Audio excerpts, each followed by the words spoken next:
worry. More jackets. We'll find out. Don't you worry. I am an appreciator of the boss man's entire career, I'm sorry your loop station disagreed. and they never see it coming. My RC50 still won't talk to me. I think you're gonna enjoy this set a lot. Yeah, y'all sang it worked out fine. I was like, whatever, I got singing, so you did. You did. Someone called the coroner. We're no Rory's voice, but we were close. You're all's voice. You're not- Oh, I meant proximity. No, you are not.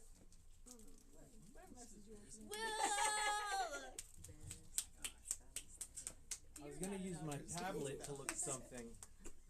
I can't. My tablet's not connected to Wi-Fi, and no one knows what that is. I didn't ask anyone, but that's. I was gonna say we Do you can want solve assistance? that. No. I'm already taking up too much Do you need time. me to help? No. Because I have a Wi-Fi. No, I'm not doing stuff. That's my You're set. not doing My set. My set is about doing as little as possible. this time. Oh my No, that's. Password. Now you're rubbing it in. He's Can I chosen do you this a help? path. It's okay. I'm gonna trust that Rory's gonna record this. I am gonna record it. See, and she'll have the recording. I don't need to record it. I don't. I'm gonna record it. Listen, the stream goes well until you say something like Yeah, that. I was gonna say rule number one. Okay, I believe you and your Wi-Fi. That'll. Spirits of Shakedown. I only need it for Help one us get a thing. recording of Do you Yeah, get drop Wi-Fi? some summons. It's gonna happen. Just Yo, do you the bitch ass shakedown. motherfucker. Are you the best? Though, but yes. Are we doing? Less summoned and more appeased, maybe? That's Appeased. Yeah. What are you, a Katy Perry Made an song? You're offering hot and you're just cold? to Come on. sacrifice somebody to the shakedown? Just a little bit. No, we don't. I mean, I have a list, definitely, but we do Where? possible tributes. I'm underlining at least These one are a tree on that very cheap pair of flats because they will get destroyed, but I do love them. Oh, now it's connected. It wasn't connected before. Whoa! Everyone, I figured it out. It was the iPad, not me. Oh yeah. Oh. Not me. I did it right. We'll let Will go last. Yeah. Me. No, it was my fault because I forgot to put him on the list. No, it's the person who put me on the list, and it wasn't me. So thank you. You're welcome. It was me. No, you saved me. This could have been anyone. Did we save you or us? I don't. I said that pretty clear, me. Okay, so I'm gonna need 3 people who want to play in a game show. Yo, it's Yes. Okay, three people. Okay, one. Oh, fuck. It's like Price is Right rules. I took the most enthusiasm. Okay, so I need people to be up front so that I can All right, talk. Delvin up front. 1, 2, 3. Go up front. Okay. So I I feel like Law and Order's gotten a bad rap recently. Only. That's it. Oh, and for a long time I got told I didn't believe in Law and Order until for some reason a few days ago other people were like, you know what? Sometimes it's right not to believe in Law and Order. Well, I'm bringing the good times back. I'm going to talk about the Law and Order that everyone loves, the Big Boss Man. Who doesn't love the Big Boss Man? Anyone? See? No hands. No hands. Okay. Now, what I'm going to do is I'm going to tell you about the Big Boss Man from his wiki. Only sometimes I'm going to lie. And that's how points are determined. I'm going to give you a fact about the Big Boss Man. And we're going to go contestants 1, 2, 3, and we're going to add the most points. And whoever gets the most points gets to pick which ice cream they get. Whoever gets the least points has to eat it in front of me. No, I'm sorry. I'm sorry. I'm sorry. They both seem like winning, but. So I'll give you an example of what it is, right? So question 1. The Big Boss Man's real name is Ray Washington Traylor Jr. Yes or no? You're not the boss of 1. me. I'm gonna say no. Okay, that's not going to be a point. That is his name. Okay. 2. Contestant 2. The Big Boss Man had a sidekick who was half his side called the Little Boss Man. True or false? No, he was the tiny boss man. Oh, the no is correct. He didn't exist. That was a lie. That's how I lie. Okay. That's how I want to give a baseline of what lying looks like. Some of you might not have never seen it. Okay. Now we're going to start out with his journey into the WWF. I can say it. They were in a wildlife foundation at the time. They were wrestlers. Okay. Now, was the Big Boss Man a former corrections officer from Cobb County, Georgia? Contestant 3. Yes. That's a point, okay? 1-0-1 after round 1. So exciting. Are we keeping score? Is this I got it. Oh, okay. That's why I made 3 contestants, not a number I couldn't remember. Okay? 4 plus. Now, round 2. So Will can count to 3. Round 2. Got it. Was the Big Boss Man's first theme, did you ever take a trip down to Cobb County, Georgia? Did that has to be hold on, true. That has to be hold on, true. contestant 1. You sang it with enough enthusiasm that I'm gonna go with that it's true. Yeah. Tough break. It's not. His first theme was a job full, bro. A job full, bro, with my feet going up in the air. So, you were close. I can understand mixing them You're up. new here. Will is very convincing. Okay. Trust enough. Okay. When So, in doubt, it's now, American pie. now, Oh question. God, it's American Pie. Contestant number 2, round 2. Was his manager a pimp named the Doctor of Style Slick? That's absolutely true. Okay, well, that's why you're not a Hey, contestant. you for this. Hey, you're right. I didn't answer. Okay, I'm not going to say whether he's right or wrong. I'm gonna have to go with true. I That trust is him. correct. Tying the game up. Okay, now, contestant number 3. Was his partner a former biker turned Akeem African Dream, formerly known as the One Man Gang? That's true. That is true. That is true. That is true. Okay. Seems very So round 3. But contestant number 1. Were they known as the Twin Towers as a tag team? I hope, because that would be so tasteless. So I'm really hoping it's true. It was 1987. They didn't. So that's the point. That is correct. Okay. Now. Can't say that. Okay. So was the Big Boss Man's rival a former inmate named Nails who he might have abused in prison, and he was the good guy? No, it was Nails, and he talked like this: "Boss man, I'm coming for you, boss man." And they used a voice modulator, so it was way better than that. But he claimed assault from different bands, so he was a pioneer in other ways. Okay. Round 3, question 3. Now, was the Big Boss Man's signature move in ring known as the Boss Man Slam? Okay, that's correct. So we're looking at a 2-2-1, 2-1-2. That's After, not 2 right. oh, wait. 1-2-2. My apologies. Thank you, After, Ryan. after round 3, that's why Ryan's keeping score. Well, the math here, because those are not the 3. numbers I got. Wait, no, you got the first one wrong, right? Oh, I'm sorry. That's why Ryan's scorekeeper, not me. I said it at the beginning. Everyone heard me. 2. Or I'm lying got about 2 it, and right. it's the next question. You're a fucking liar. So, now, was round 4? Was the Big Boss Man's other signature move in ring when his buttons would come undone during a match and he'd expose his belly button? That sounds like the kind of horror out of early 90s, late 80s wrestling stuff. I guess I'm gonna say yes. It was, but it was unintentional. He just didn't have buttons that function. It wasn't part of the gimmick. It was an inadvertent consequence of being a great athlete. Yeah, the first. Now, it's gonna get more boss man, I promise. Okay? So after that, okay, so Big Boss Man, did he feud with the Canadian Mountie?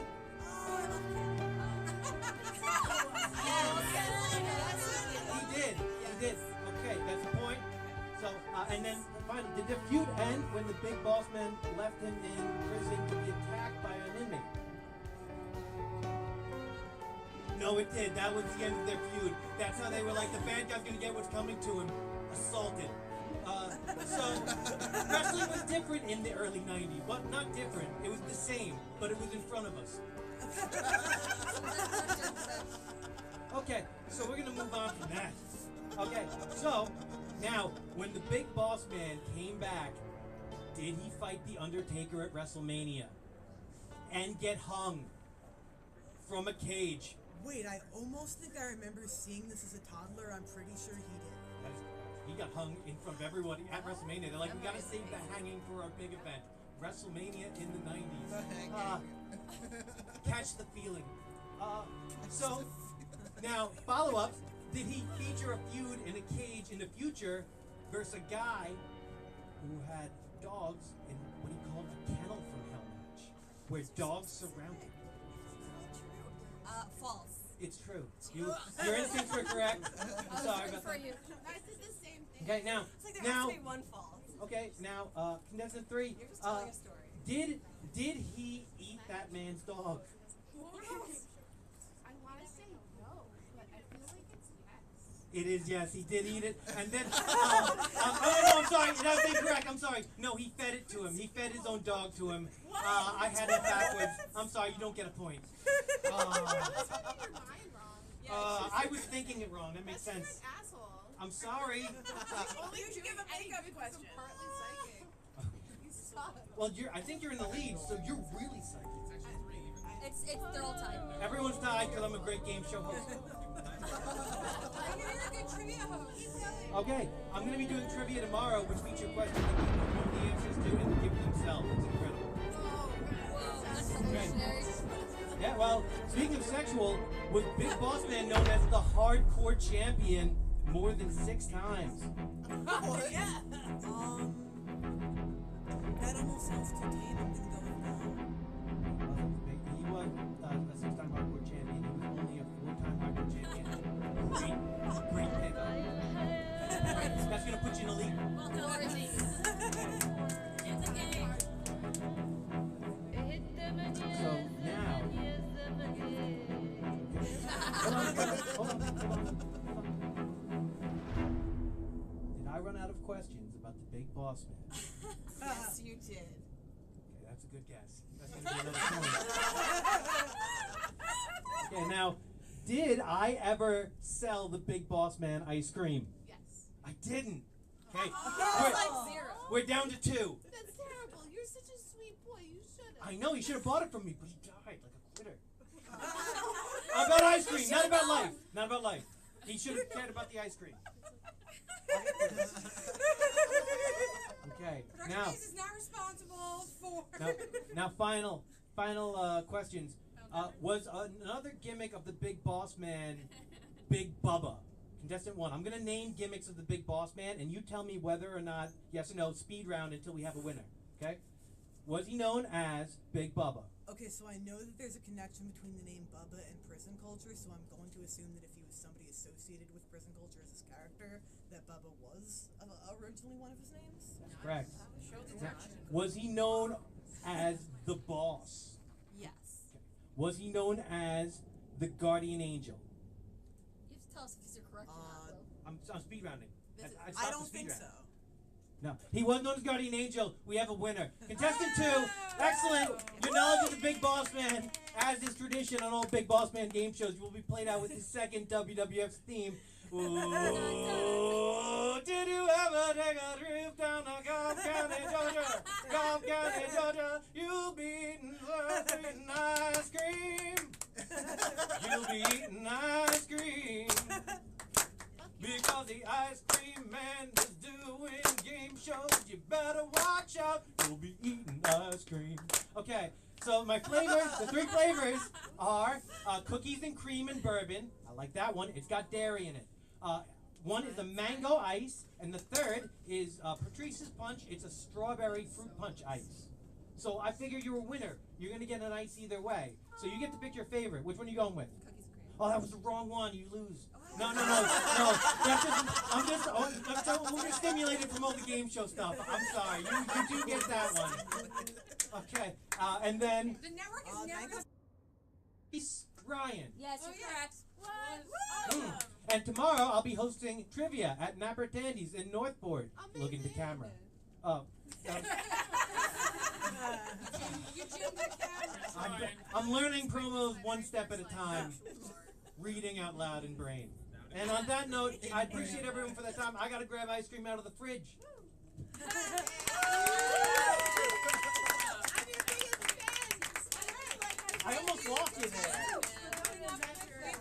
Thank you everybody for coming I out. thought Thank you you were for being talking here. about That was it. Will Wagner and his fucking game show.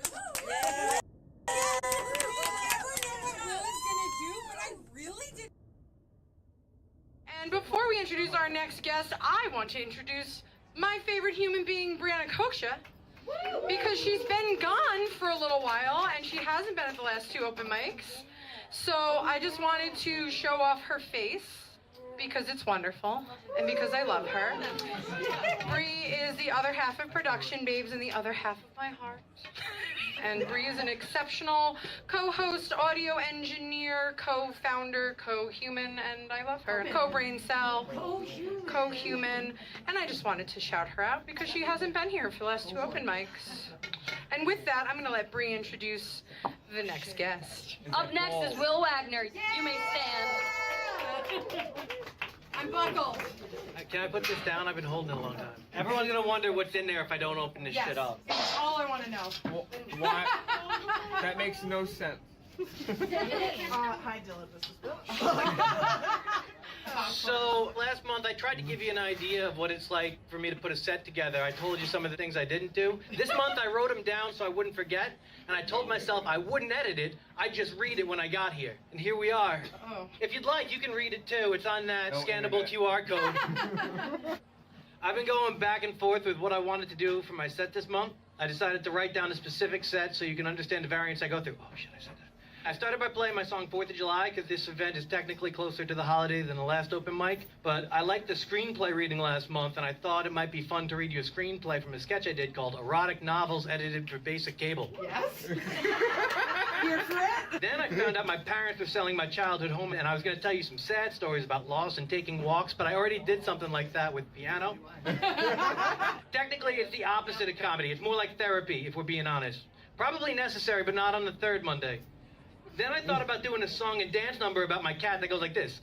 Everybody knows it's the Neenerkins, cutest cat I've seen. Everybody knows Mr. Neenerkins, the cutest cat I've seen. They say, hey, here comes Neenerkins, baby. Everybody knows it's Neener time. But I didn't want to do that. The twist would be when it turns into a rap battle versus my cat. I would lose terribly because all my verses are nice while he just attacked my core insecurities, which makes sense because Mr. Neelix is really good at rapping. Once again, too much like therapy, and since I haven't won a rap battle yet, that's why I didn't do that set. Then I realized how much success I had by eating and considered just flipping the script by drinking as much water as I could over a set, just pounding waters. I'm not as practiced at it, and I didn't want to risk spilling anything on the floor again. Also, I'd be too tempted to pour water on myself like an 80s hair metal video. Yes. Think of me in place of Tawny Katane from Whitesnake's Here I Go Again music video. Then I started building a video game, and I thought it'd be fun to invite someone up here to play it with headphones on, but I'm already hauling this ice cream. That's when I went into my bread and butter. I'm going to send you a script so you can read it and use props. Then I realized this is the only chance I'll have to respond to an insane week. And so life chose this set for me. Now, I don't get political in my performances usually, but today I want to talk about... Oh, God. The Karate Kid.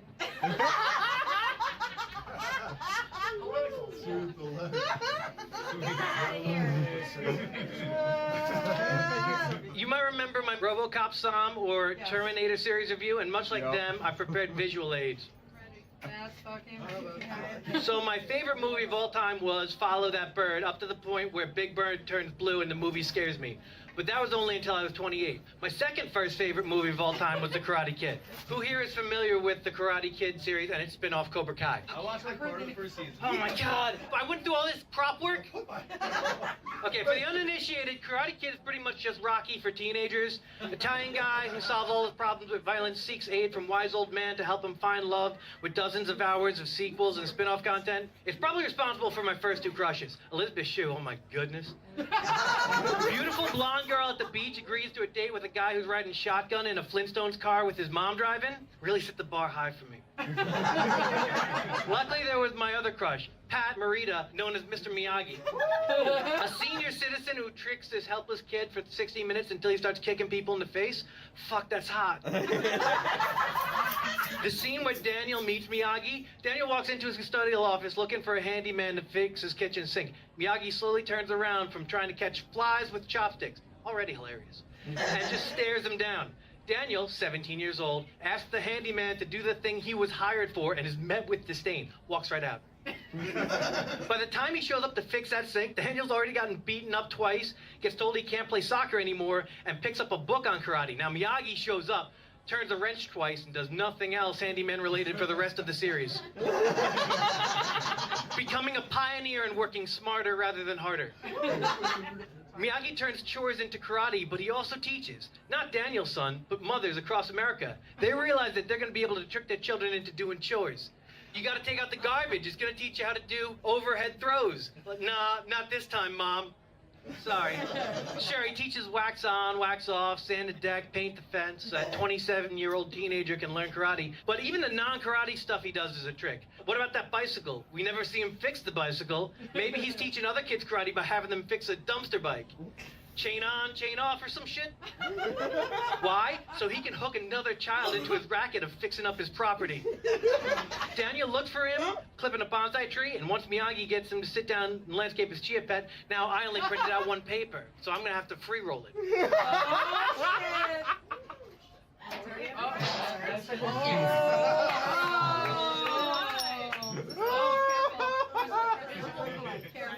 Careful. No, I'm gonna kick that. Oh, no. That's a joke. That's why this is a comedy set. Are you now Ken from Street Fighter? This is Ken from Street Fighter. So, I give out a world of Karate Kid references, nothing. I do pants, and you're like, got it. I've seen them red pants before with the vest. Well, now, the belt would have given it away, so I'm glad I didn't jump the gun with that. Anyway, that's not the trick that Miyagi plays as my favorite. My favorite trick in the movie is when he convinces Daniel that a shower is a Halloween costume. He doesn't even teach him karate, it's just to fuck with him. He's like, go to this Halloween dance dressed as a shower. Who goes dressed as a shower? He's like, well, it's got a curtain. No, like, why would anyone dress up like a shower? You don't go to a Halloween dance and see sinks. Like, oh, me and my girl are going as a tubby combination. That doesn't happen at Halloween. No one's like, oh, which appliance will I go as this year? Well, last year we were the fridge. We're gonna be the dishwasher and the washing machine. Why? Because we're on the outs and you're cheating on me with the dryer. Like, it makes more sense than the shower thing. And I'm about at my time. I'm glad I brought my props.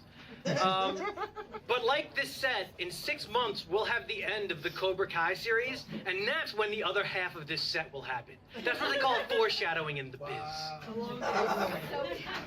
You have 6 months to catch up on all that, so I can inform you about how Chosen was really correct. And you go and say, who is Chosen? I'm like, well, that's your job. You have 6 months and about 75 hours of television and movie. Okay, and when I come back here and I make these references, you're not going to get them. Because you will have watched it 6 months ago. And it will already be forgotten. But just remember, you're like, remember back when he told us to watch it and we did? Didn't help his set at all. He was wrong. I wish he was Ken from Street Fighter. Do we have to watch part 3? I'm pretty sure all the parts. Otherwise, how will you know if he does the thing he does in the 3? And that's the end of my set. Oh, I have ice cream. I don't want to bring it home, so you should. What kind? Lots of kinds. I have 4 kinds. A Lucky Charms, cookies and cream, I got birthday cake, and then the other one is chocolate salted caramel. Yes. So thank you for the last 2 years of whatever you Whatever do. this is. Whatever this is, and whatever this shall be. Oh, goody. Oh, goody. Also, Bill really asked to pee. No, that was part of the set. Well, there goes the big What do you finish. What do you need? I just need to set this up so I can see it with my eyes. You're a professional, so I'm Look gonna at special eyes. Yeah, my reputation precedes me. How do we follow up 2 very personal experiences? Chuckles.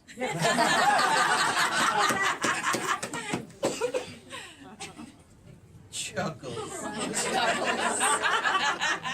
I have really good news. Okay. This is the best set I've ever done. That's how I titled it. That's how I know it's the best. Most sets pretty good, you know. But this one is the best set I've ever done.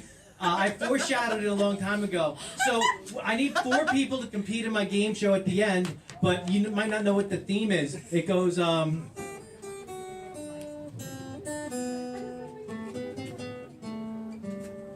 well, I mean, you can't know from just one theme, you know. I gotta play more than one thing. Luckily I got the skateboard.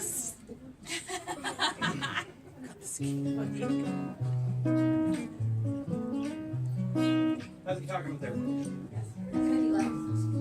I just want to make sure I'm doing the right thing because I have my volume up as high as it can go. Street teeth. That's what I want. Burning, I sit around. Oh, I know this. Trying to smile, but the air is so heavy and dry. You know what? My throat's hurt. Luckily, I have Mountain Dew here. Still available for sponsorship. Mountain Dew. Think of me when you think of Mountain Dew paying me. Drink. Look into the camera. Lemon lime. Okay, nailed it. Okay, maybe the theme's not too obvious. Okay. So, I gotta still warm up. Try to be best, 'cause you're only a man, and a man's gotta learn to take it. Try to believe, though the going gets rough, that you gotta hang tough to make it. History repeats itself. Try and you'll succeed. Never doubt that you're the one, and you can have your dreams. Yeah, we know. Got everyone figured out the theme, right? Yeah. 6 months ago, I asked you to do one thing. I asked you to watch one series of movies and spin off, and you didn't do it. Like, I want you to know, I learned Hard to Say I'm Sorry by Chicago because I didn't remember that You're the Inspiration was the song used in The Karate Kid, because all Chicago songs sound the same. Okay? I mean, I didn't ask you to do much. I just said watch. This is all from the first movie. It's not like I pulled stuff from the second movie. Tonight it's very clear as we're both lying here. There's so many things I want to say. I will always love you, production babes. I would never leave you alone. No, I know boundaries. I understand that entirely. Don't take this. I didn't write this. Peter Cetera read it. Sometimes I just forget I'm performing. Say things I might regret performing. It breaks my heart to see you crying while I'm performing. I don't want to lose you as fans. I could never make it alone. No, I'd be fine. I'd probably watch the Karate Kid a few more times. I am a man who will teach you karate. I'll be the hero while you clean my lawn. We'll live forever, knowing together that we did it all for the glory of lawns and karate. I'm kind of mad. I didn't want to give away the theme, right? Oh my god. What's it does my job? Oh Okay, but now I'm mad. So now I'm doing the rest of this set with my pants down. Okay? You're catching me as I am. Okay? So now the rest of this is a game show I call Headband or Ice Cream. Okay? I'm gonna do an impression. It's gonna be one of 4 things. It's gonna be Sato from The Karate Kid Part 2. That's how I know if you watch more than just the first movie. Okay? It's gonna be Humpty Hump from Digital Underground. Now you're going, he's definitely getting canceled for this. No, I'm not famous enough to get canceled. It's gonna be Judge Judy, or it's gonna be the devil. Okay? I'm going right down the line here. Okay? Ready? You're first, so keep it up. Okay? Okay, ready? I gotta warm up. Guru Lai Uyono Kono Ramachiwa. That's just how I warm up. I learned everything from Karate Kid Part 1. That's obviously not Sato. He was in Karate Kid Part 2. Okay? Sorry. Okay, impression 1. Remember. Just a freestyle, meanwhile we'll keep the beat kicking. Sweat dripping, girlies in the limo eating chicken. Oops, don't get no grease on the pantyhose. I love you over, move over. I gotta blow my nose, sneezing, but still I'm pleasing. Oh my slammies, fly my jammy. Time to get busy with a Jenny. If it's good and plenty, don't you know? There I go, there I go, there I go. Now, do you think that was Sato from The Karate Kid Part 2? Do you think that was Humpty Hump from Digital Underground? Do you think that was Judge Judy? Or do you think that was the devil? No. One at a time. Contestant one. Oh, you're front row? You're front row? You're in my game now. Yeah, right there. Right there. Okay, I'm gonna need a guess, because they're on a time. Digital Underground. No, I'm sorry, that was Sato from The Karate Kid Part 2, which you would have known if you watched the movie! I didn't, I'm sorry! I thought Sean was singing along, so he watched the movie. A true fan. And, okay, contestant 2. Contestant 2. You know what? I scared everyone when I warmed up in Japanese, but I went to school for music. I could do German.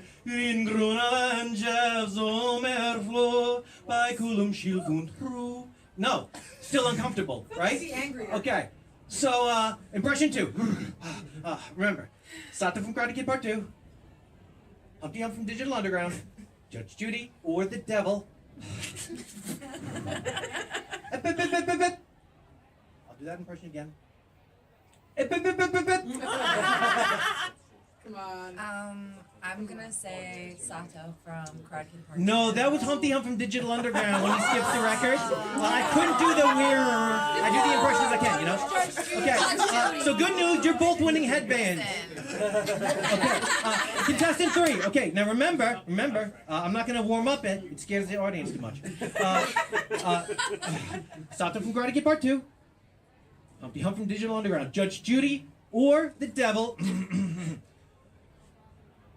Miyagi, you have no honor. Now, do you think that was Sato from Karate Kid Part 2, Humpty Hump from Digital Underground, Judge Judith Shineland, or the devil? I'm gonna say Sato.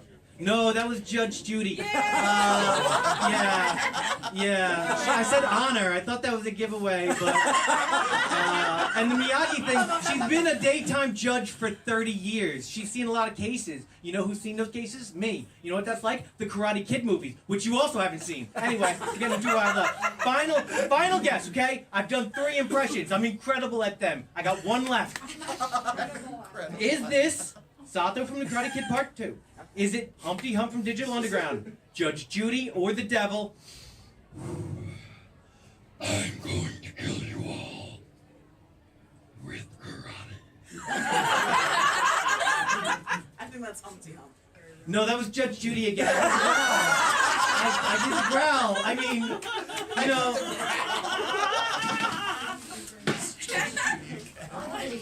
Wait, so I got a headband? I do! Ooh, I like these colors! I had 1 more. I've been like doing headbands. Okay, but I'm gonna pull my pants off like a big boy and go home. I appreciate your time, and maybe next time I give you movies to watch. You watch them within 6 months. Oh, and 2 more things. I say Anna O'Rourke is what the sun listens to when it needs to get up in the morning. And also, I found it better to get through some situations by pretending to be stoned, but the problem is I'm a method actor. Oh my god, that's amazing. So I'm gonna go now.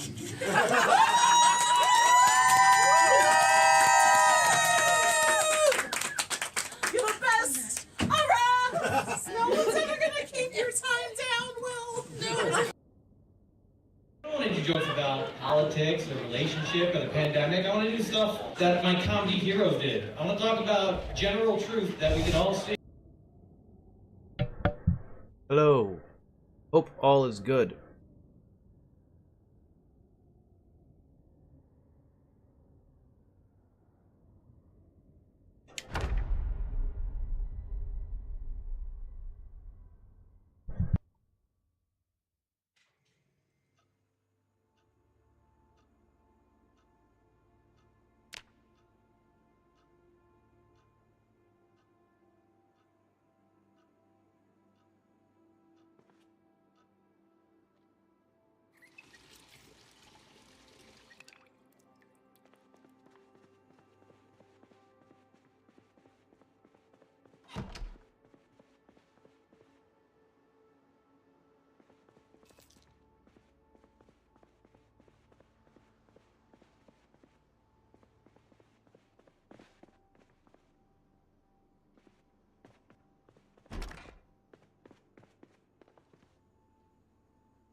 the team, the less it can make you impotent.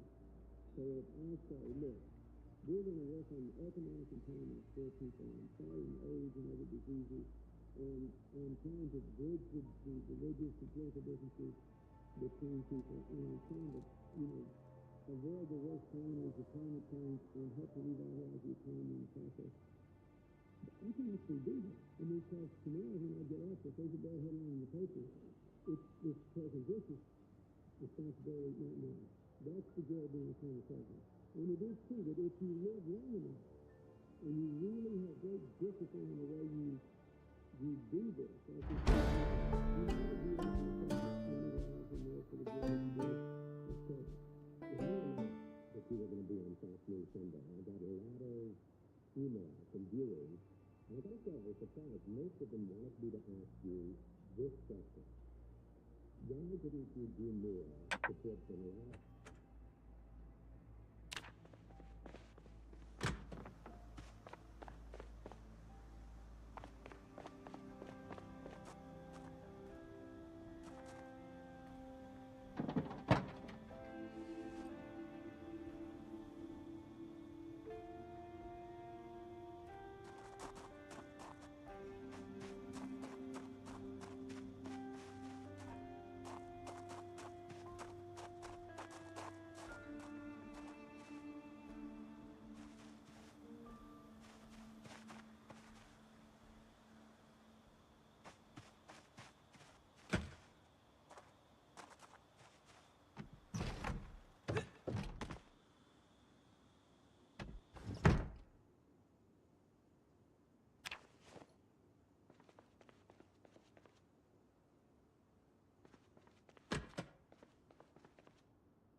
interview with former President Trump. This week, he hosted his second annual global.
to deal with 9/11, but if it happened, it doesn't mean it to have an answer.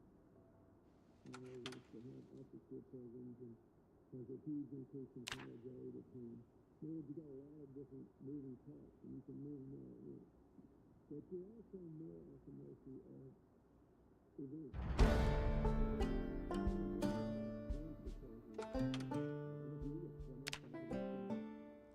He hosted his second annual Global Initiative Forum in New York.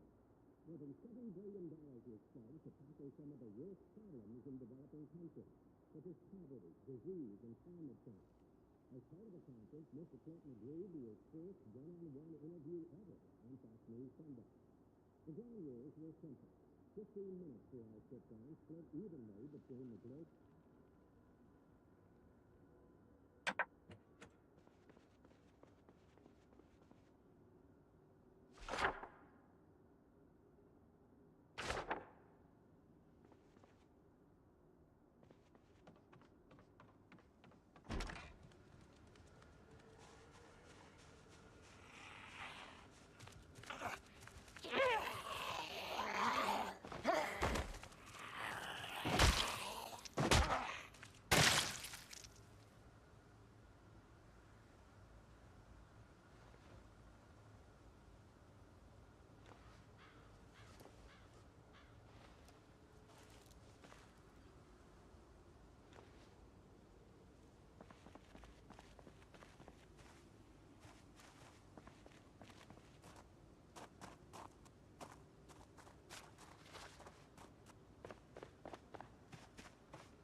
Our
interview with former President Clinton. This week, he hosted his second annual Global Initiative Forum in New York. More than $7 billion was spent to tackle some of the worst problems in developing countries, such as poverty, disease, and climate change. Our interview with former President Clinton. This week, he hosted his second annual Global Initiative Forum in New York. More than $7 billion was spent to tackle some of the worst problems in developing countries, such as poverty, disease, and climate change. As part of the conference, Mr. Clinton agreed to his first one-on-one interview ever on Fox News Sunday. The ground rules were simple. Split evenly between the global initiative and anything else we wanted to add. But as you'll see now in the full, unedited interview, that's not how it turned out. Mr. President, welcome to Fox News Sunday. In a recent issue of the New Yorker, you say, quote, I'm 60 years old and I damn near died, and I'm worried about how many lives I can save before I do die.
DWC, you caught me right in time. I'm just switching over to WrestleFest. But now that you're here, I'll put on the comedy bit. I think you'll enjoy it. I hope all is good by you.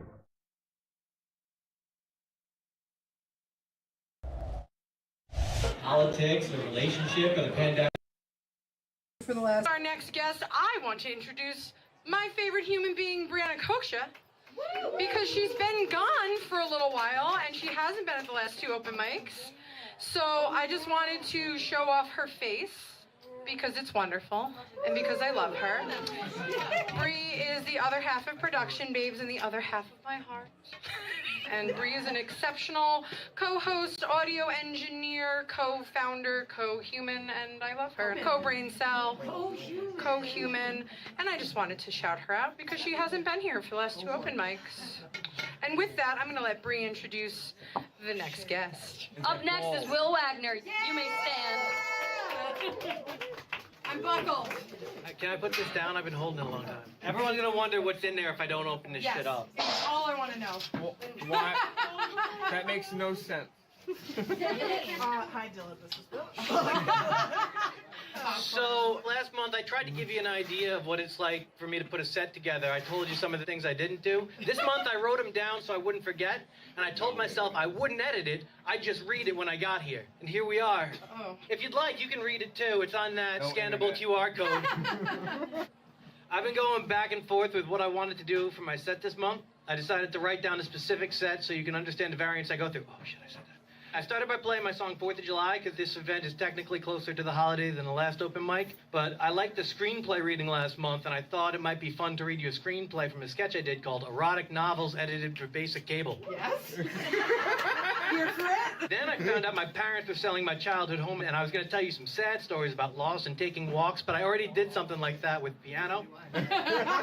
Technically, it's the opposite of comedy. It's more like therapy, if we're being honest. Probably necessary, but not on the 3rd Monday. Then I thought about doing a song and dance number about my cat that goes like this. Everybody knows it's the Neenerkins, cutest cat I've seen. Everybody knows Mr. Neenerkins, the cutest cat I've seen. They say, hey, here comes Neenerkins, baby. Everybody knows it's Neener time. But I didn't want to do that. The twist would be when it turns into a rap battle versus my cat. I would lose terribly because all my verses are nice while he just attacked my core insecurities, which makes sense because Mr. Neelix is really good at rapping. Once again, too much like therapy, and since I haven't won a rap battle yet, that's why I didn't do that set. Then I realized how much success I had by eating and considered just flipping the script by drinking as much water as I could over a set, just pounding waters. I'm not as practiced at it, and I didn't want to risk spilling anything on the floor again. Also, I'd be too tempted to pour water on myself like an 80s hair metal video. Yes. Think of me in place of Tawny Katane from Whitesnake's Here I Go Again music video.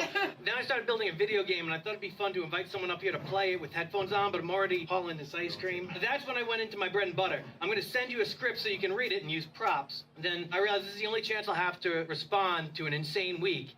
And so life chose this set for me. Now, I don't get political in my performances usually, but today I want to talk about... Oh, God. The Karate Kid.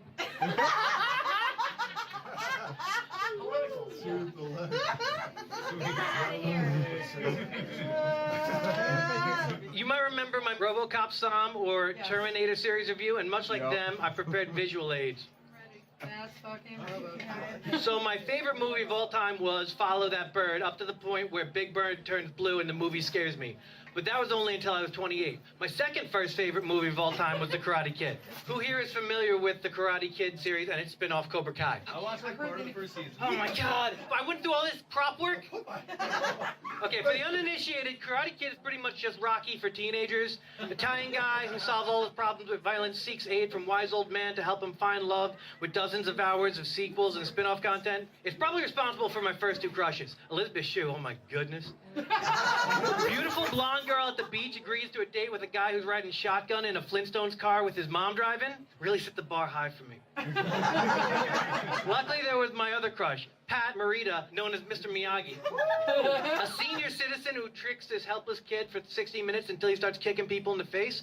Fuck, that's hot. The scene where Daniel meets Miyagi, Daniel walks into his custodial office looking for a handyman to fix his kitchen sink. Miyagi slowly turns around from trying to catch flies with chopsticks, already hilarious, and just stares him down. Daniel, 17 years old, asks the handyman to do the thing he was hired for and is met with disdain. Walks right out. By the time he shows up to fix that sink, Daniel's already gotten beaten up twice, gets told he can't play soccer anymore, and picks up a book on karate. Now, Miyagi shows up, turns a wrench twice, and does nothing else handyman related for the rest of the series. Becoming a pioneer and working smarter rather than harder. Miyagi turns chores into karate, but he also teaches, not Daniel's son, but mothers across America. They realize that they're going to be able to trick their children into doing chores. You got to take out the garbage. It's going to teach you how to do overhead throws. But nah, not this time, Mom. Sorry. Sure, he teaches wax on, wax off, sand the deck, paint the fence. A 27-year-old teenager can learn karate. But even the non-karate stuff he does is a trick. What about that bicycle? We never see him fix the bicycle. Maybe he's teaching other kids karate by having them fix a dumpster bike. Chain on, chain off, or some shit? Why? So he can hook another child into his racket of fixing up his property. Daniel looks for him, clipping a bonsai tree, and once Miyagi gets him to sit down and landscape his chia pet, now I only printed out one paper, so I'm gonna have to free roll it.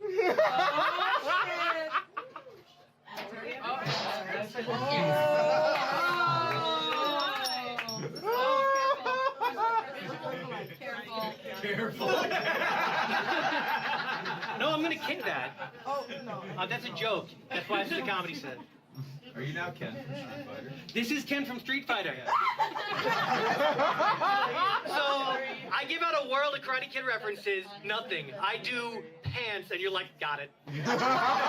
I've seen them red pants before with the vest. Well, now, the belt would have given it away, so I'm glad I didn't jump the gun with that. Anyway, that's not the trick that Miyagi plays as my favorite. My favorite trick in the movie is when he convinces Daniel that a shower is a Halloween costume. He doesn't even teach him karate, it's just to fuck with him. He's like, go to this Halloween dance dressed as a shower. Who goes dressed as a shower? He's like, well, it's got a curtain. No, like, why would anyone dress up like a shower? You don't go to a Halloween dance and see sinks. It's like, oh, me and my girl are going as a tubby combination. That doesn't happen at Halloween. No one's like, oh, which appliance will I go as this year? Well, last year we were the fridge. We're gonna be the dishwasher and the washing machine. Why? Because we're on the outs and you're cheating on me with the dryer. Like, it makes more sense than the shower thing. I'm about at my time. I'm glad I brought my props. But like this set, in 6 months, we'll have the end of the Cobra Kai series, and that's when the other half of this set will happen. That's what they call foreshadowing in the biz. You have 6 months to catch up on all that, so I can inform you about how Chosen was really correct. And you go and say, who is Chosen? I'm like, well, that's your job. You have 6 months and about 75 hours of television and movie. Okay, and when I come back here and I make these references, you're not going to get them. Because you will have watched it 6 months ago. And it will already be forgotten. But just remember, you're like, oh, remember back when he told us to watch it and we did? Didn't help his set at all. He was wrong. I wish he was Ken from Street Fighter. Oh, do we have to watch part 3? I'm pretty sure all the parts. Otherwise, how will you know if he does the thing he does in the 3? And that's the end of my set. Oh, I have ice cream. I don't want to bring it home, so you should. What kind? Hey. Lots of kinds. I have 4 kinds. A Lucky Charms, cookies and cream. I got birthday cake. And then the other one is chocolate salted caramel. So thank you for the last 2 years of whatever you Whatever do. this is. Whatever this is, and whatever this shall be. Oh, goody. Oh, goody. Also, Bill really has to pee. No, that was part of the set. Well, there goes the big What do you finish. What do you need? I just need to set this up so I can see it with my eyes. You're a professional, so I'm Look gonna at special eyes. Yeah, my reputation precedes me. How do we follow up two very personal experiences? Chuckles.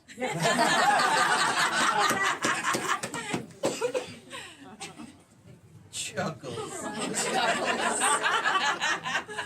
I have really good news. Okay. This is the best set I've ever done. That's how I titled it. That's how I know it's the best. Most sets pretty good, you know. But this one is the best set I've ever done. I foreshadowed it a long time ago. So I need 4 people to compete in my game show at the end, but you might not know what the theme is. It goes,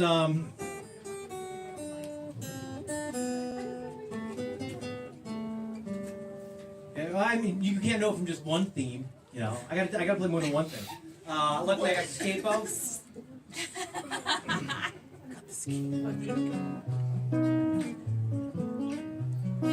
How's the guitar coming through?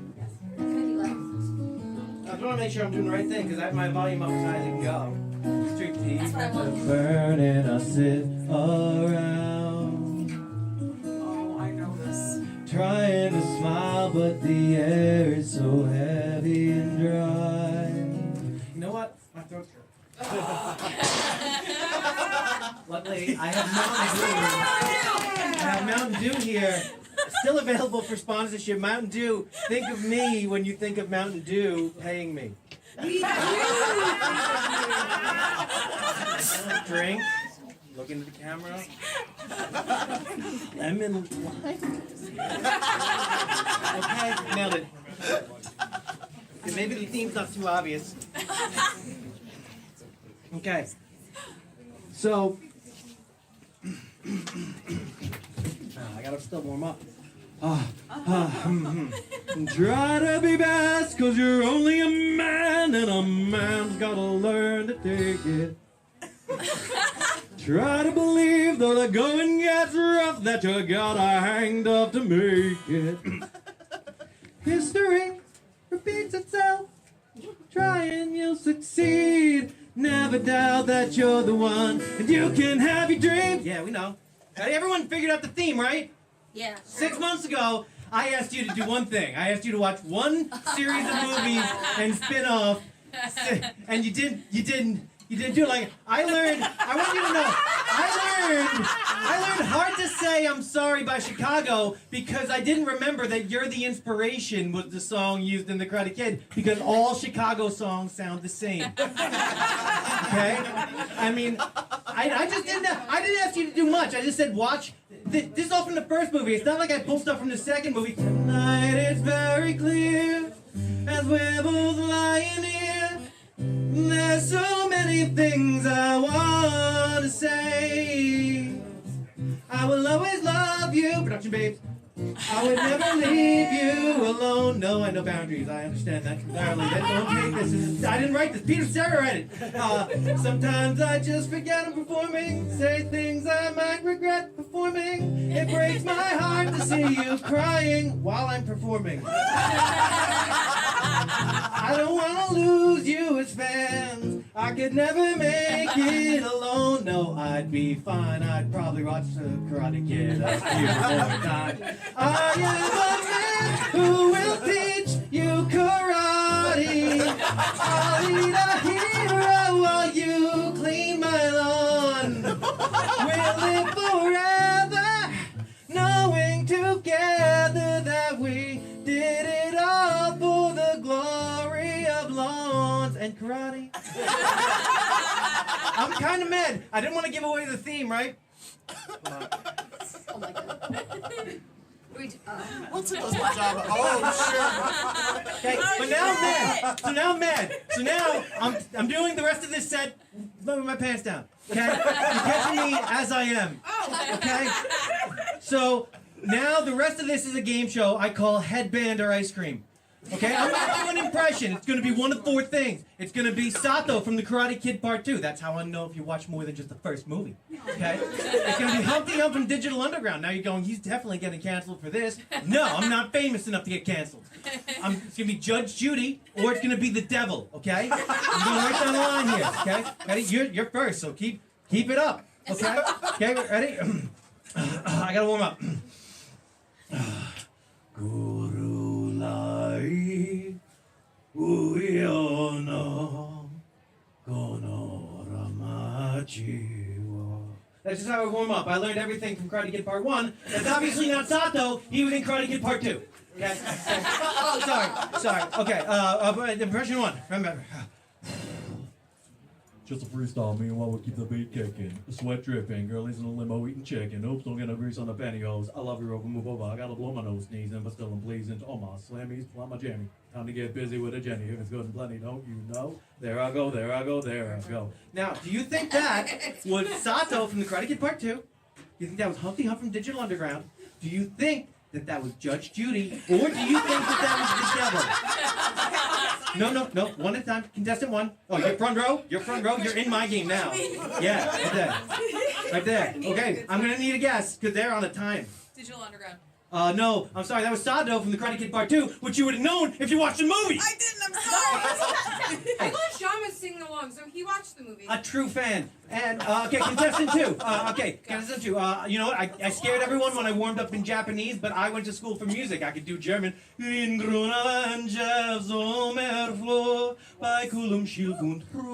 No, still uncomfortable, right? Okay, so, impression 2. Remember, Sato from Karate Kid Part 2, Humpty Hump from Digital Underground, Judge Judy, or the devil. I'll do that impression again. Come on. I'm gonna say Sato from Karate Kid Part No, that was Humpty Hump from Digital Underground when he skips the record. Well, I couldn't do the weird. I do the impressions I can, you know? Okay, so good news, you're both winning headbands. Okay, contestant 3. Okay, now remember, I'm not gonna warm up it. It scares the audience too much. Sato from Karate Kid Part 2, Humpty Hump from Digital Underground, Judge Judy, or the devil.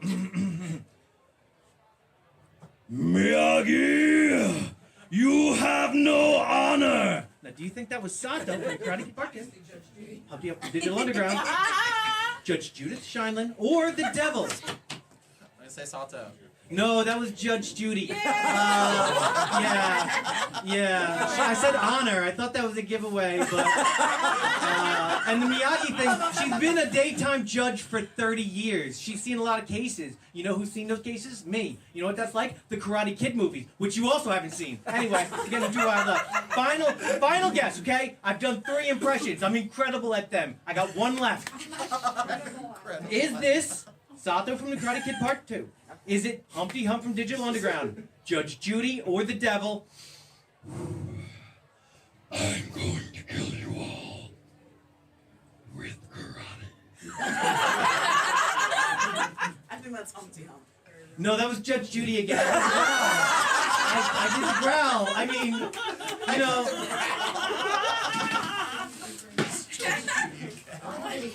Wait, so I got a headband? I do! Whoa. Oh, I like these colors! I had 1 more. I've been like doing headbands. Okay, but I'm going to pull my pants off like a big boy and go home. I appreciate your time, and maybe next time I give you movies to watch, you watch them within 6 months. Oh, and 2 more things. I say Anna O'Rourke is what the sun listens to when it needs to get up in the morning. And also, I found it better to get through some situations by pretending to be stoned, but the problem is I'm a method actor. Oh my god, that's amazing. So I'm gonna go now.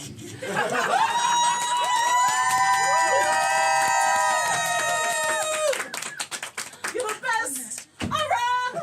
No one's ever gonna keep your time down, Will! I don't want any jokes about.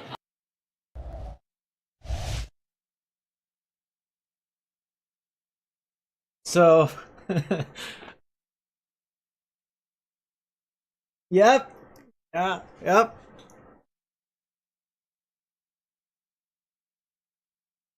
Shelby got the theme right away.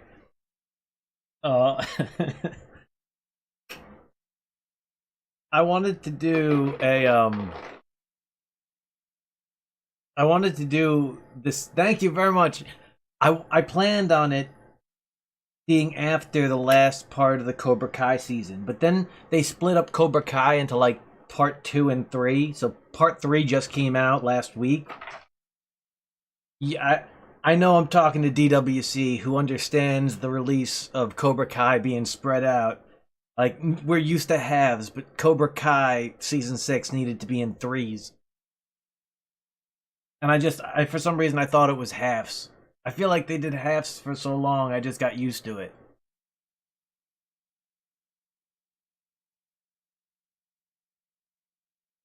Thank you. I really, I've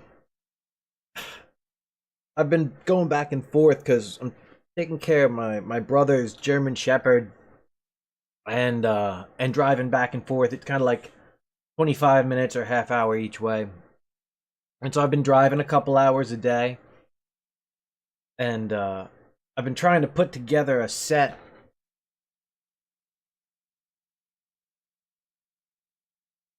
because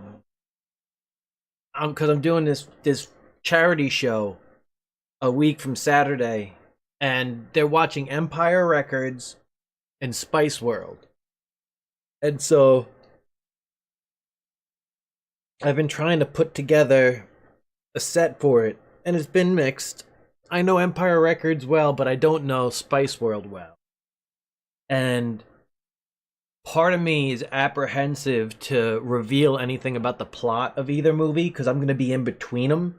And so I don't want to reveal stuff about the second movie that people haven't seen. So it's been like general concepts. And I wonder, have you seen Empire Records? If I told you the movies that it was like, you'd know what the movie was about. Really? It felt like it's about 2 or 3 years earlier than Can't Hardly Wait in its energy. And it's like a Tower Records store that is going to be bought out by a big company. That's not a big reveal. And what's interesting is that Empire Records and Spice World, I think you can switch the titles on those movies and you don't really lose anything. Because instead of Empire Records, it would be British Empire Records, because when you think of an empire, the first one you probably think of is British Empire. And also because Spice World, they only go to 2 countries, really. They go to America and they go back and forth between America and the UK. Like that's it. And they say Spice World, but it's those 2 locations. They go between America and the UK. And so that's kind of the British Empire Records. Like about a group that comes over from Britain and takes over America. That sounds like British Empire Records. Now, the trickier loop for me to swoop and pull was with making Spice World about kids rebelling. And I just change it, instead of being at a record store, it's at a sweet shop, and they're being bought out by a big spice chain. There's a song at the end of the movie called Sugar High in the regular Empire Records. And it's a big like climax of the energy of the movie, and there's nothing about sugar in the whole movie. There's a gun, there's a record store, there's not even cocaine, there's no sugar in the whole movie. And so if you set it at a sweet shop and you have it being bought out by Spice World, when one of the main girls sings a song called Sugar High at the end of the movie, it's like, it's energy. and you just make the company that's going to buy them out Spice World. And you go, oh, well, it's got all that 90s angst grunge music. You can still have a soundtrack. You're allowed to. Even if you don't set your movie at an area that plays music, you can have music in the background. So I think I'm going to do something like that's an offshoot of that. But then I looked up facts about Empire Records, and it's all this weird stuff. Like the lead singer of the punk band was Liv Tyler's stepdad, and he lied about his age in order to be like cast as a teenager, but he was 29. And I thought that's a funny premise for a sketch. I think it's funny in practice, like comedy, but in reality, it's like, whoa, why didn't they just ask her? Like, what? Hey. Is this your stepdad? Okay. Are you 15? Yes.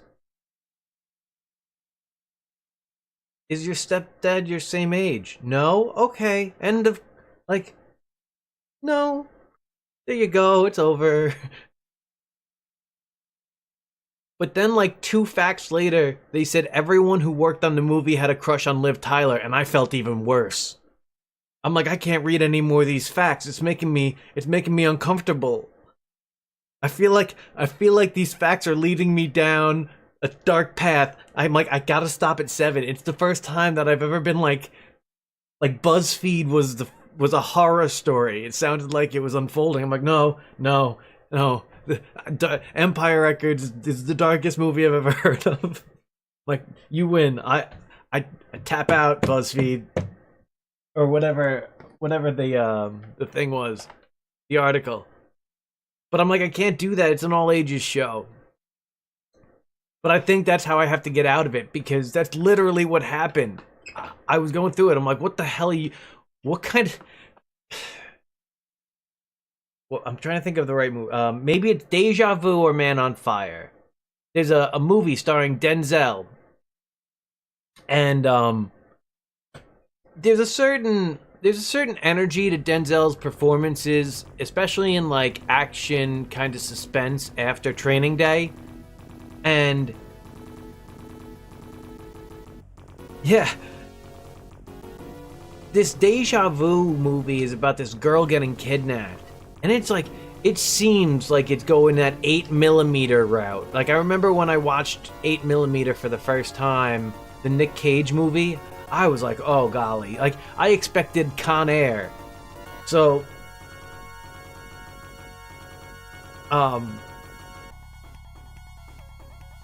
like there's just this like unexpected like rug being pulled out of, like, you genre jump. I consider it like a rug pull of genre. Like, you go into a movie, let's say you expected Scary Movie by the Wayans brothers to be a scary movie because it was called Scary Movie, and you get in there and you're like, oh, this is a comedy. Like, it's one of those, but I've never seen it in list form. Like, normally they get you, if you see a list where things get worse as you read the list, the title of the list is Things That Get Worse the Longer You Read This List. And you know what you're getting into. Or they say top 10 tragedies of X, not the platform of something. Maybe it was X, you know? Maybe it was the top 10 tragedies of the platform. I wouldn't read that list, but I'd know what's on it. If it goes and says, here's 15 fun facts about something you love, and then they hit you with that pull, you go and say, huh, am I not supposed to love it anymore? Don't break this. Like, don't break this for me. Like, there's very few things that I enjoy. If you tell me, like, Empire Records was one of the worst places to be on Earth, it would make me feel worse watching the movie. And I'm like, I think what I have to do is I have to describe this to the people, and then go and say, and so I'm supposed to do comedy on Empire Records, Knowing what I know now, without ruining the movie for you, I think my time's up.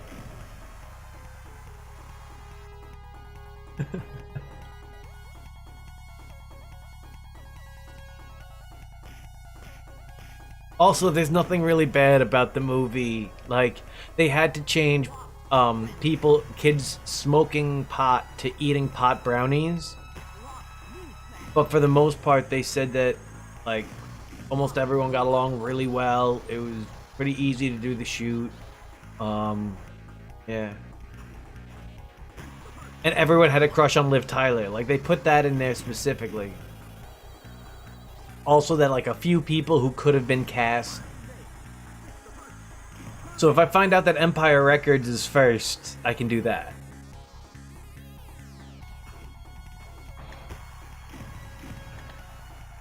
Are you doing NBA Jam today? I thought I saw NBA Jam on your,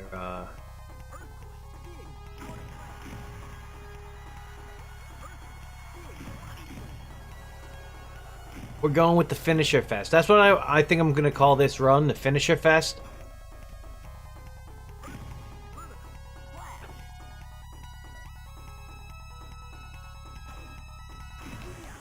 I set up all of these controls to be mapped, and then I had to install a different version of my RetroArch, and I'm a little afraid.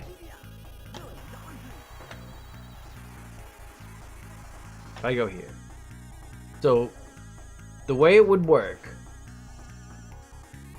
Oh no, I thought... I saw you put an NBA Jam image up, and I thought that meant that you were playing NBA Jam. I thought I saw something that was like a hint about what you were doing, and maybe I just saw you like a dunk emoji or animation thing.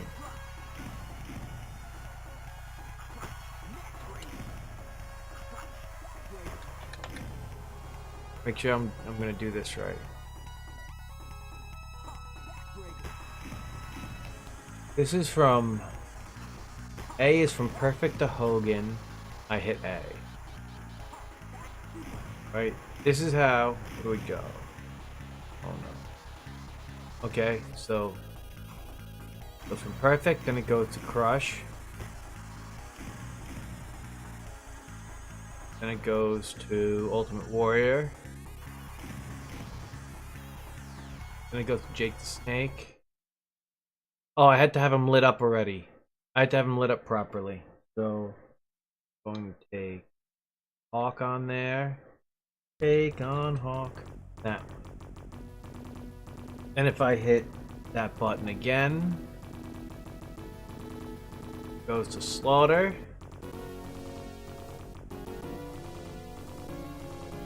And Bossman. And Hogan. Then this is where I switch over to the other one. And $1 Million Man. Smash. Wackles. Animal, and it turns off the other teammate. And then Animal to blank. Oh, Hogan all the way back to perfect. So it goes from Hogan all the way back to perfect.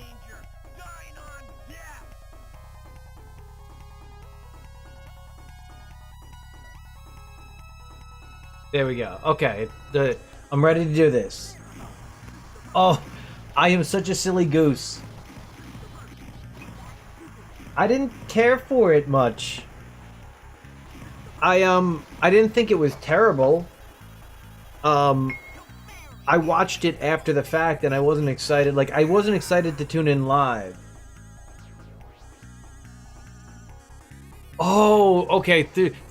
That's what I was like, oh, I kind of assumed you were doing that offline. That's what that meant. Like, I'll be playing NBA Jam, like getting your warm up in for the stream. So I saw this thing and I don't know if I showed you. It's retro achievements. It plugs in to the emulator, and for a lot of the different games, it gives you random achievements that you can go for, and it's a fun little thing. Like, did you ever play? For me, it was like playing like Ninja Turtles and getting through the seaweed level, like without getting hit. I don't even think that's an achievement. I think it's so rare that no one wants it. Maybe beating the whole game without getting hit is one. I don't know. But anyway, so they have a bunch of achievements, and I was thinking, if there are games that I play. Oh yeah, okay. It actually works now. And that's one of the reasons, like, transitioning over to a different emulator was real intimidating, because I'm like, I don't want to have to configure everything, even if it's like a RetroArch to RetroArch. And, not bad. I like playing games like Sega Saturn games, and there's certain ones that they add stuff for.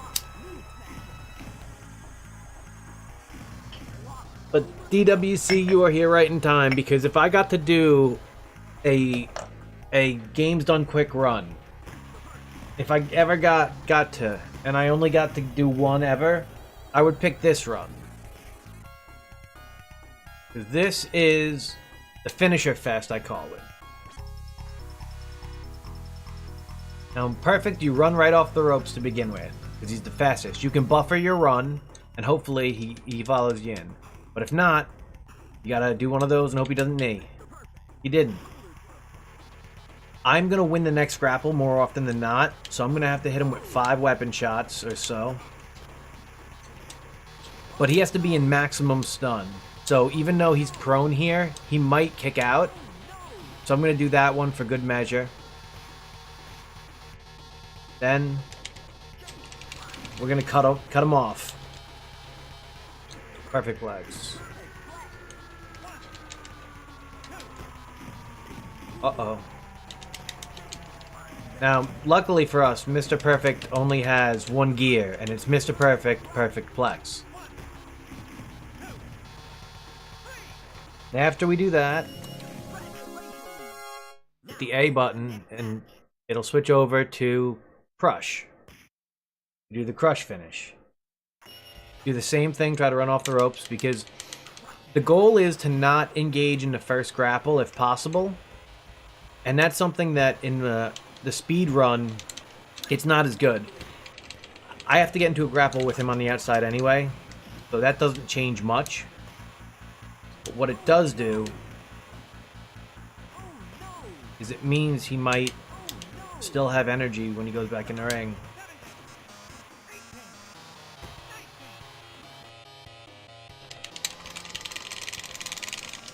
So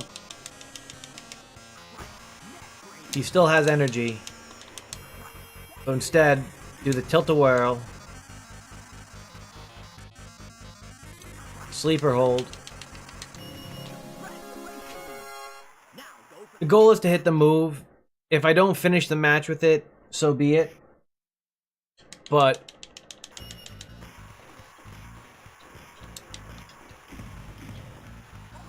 uh-oh. Like any good warrior match, it starts with him getting beaten down once. And then clothesline.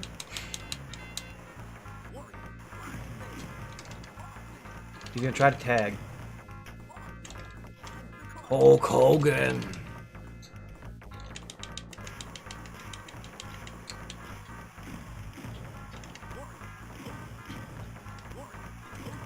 After the 4th, he's going to try to tag. So I'm going to let him try to run if I can. Stomp, pick up.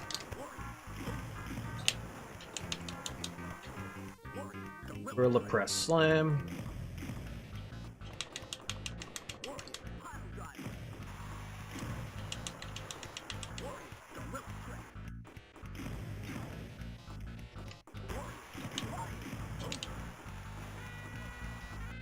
Fuller tackle, flash.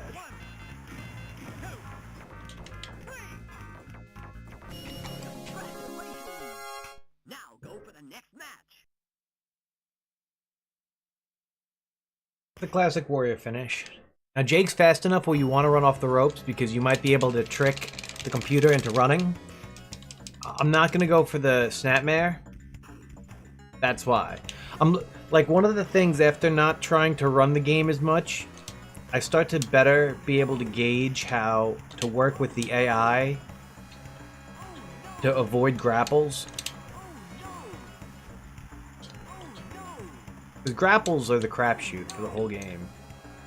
I should have hit him again, but the DDT and the sleeper should do it. Which I've called the snake bite. Because I think if Jake the Snake was a character today, he wouldn't be able to have the DDT as a finisher. So he would DDT, and then the guy would he'd pick the guy's head up, look around at the crowd, and then choke him like a snake would. That's what I think Jake the Snake would do today. Because you don't think of him as a constrictor, you think of him doing the DDT, and I think that's how they'd incorporate like that kind of constriction. Now, Sarge is an interesting tricky pickle here, because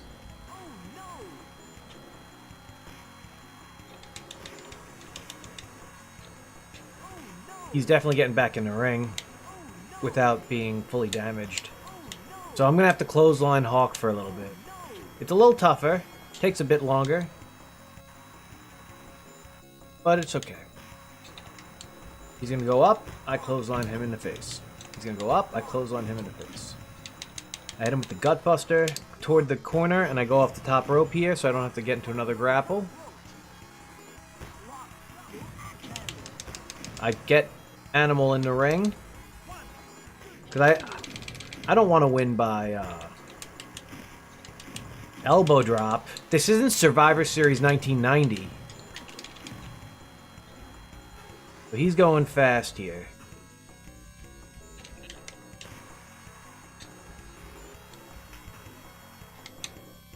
Uh-oh.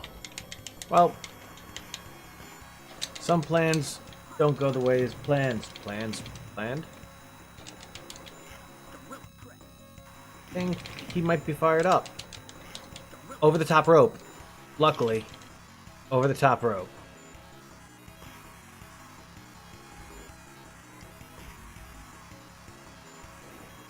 Will he come outside?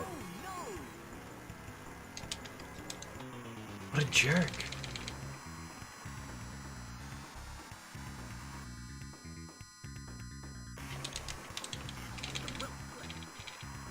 I'm fine.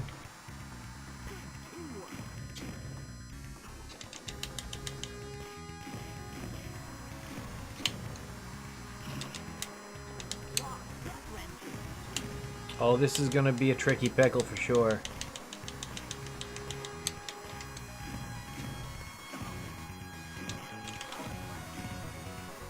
That's actually better for me, just location-wise.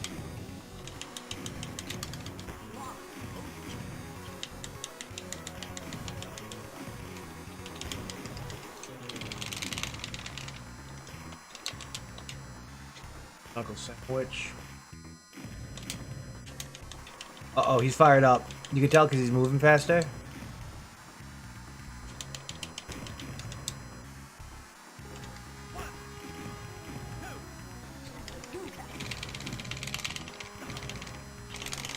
Hawk didn't even try to break it up.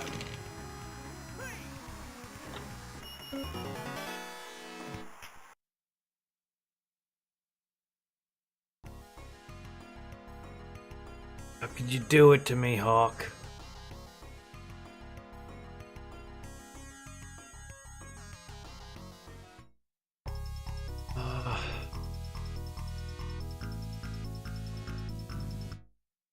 Didn't expect to lose on that one, but it does make more sense considering that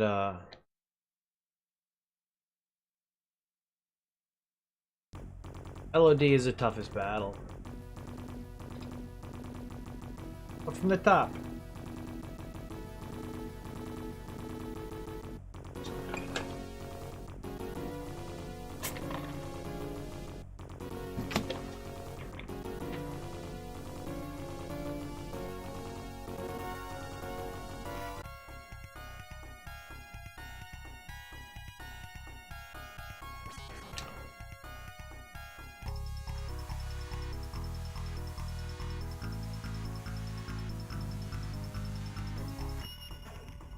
That's what we wanted. Now we're definitely gonna win with the perfect plex without a problem.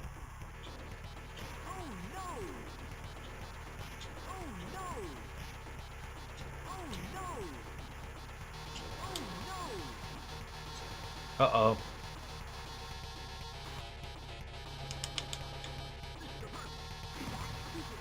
See, I have to back suplex him in order to be able to have him in the damage range. Oh, missed it. Should have just... Crush, he's going over the top.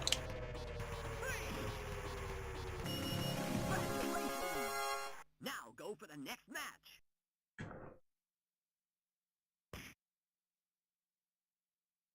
I don't know if the ropes again, but it won't work. Now we have to lose a grapple to Sarge intentionally on the outside.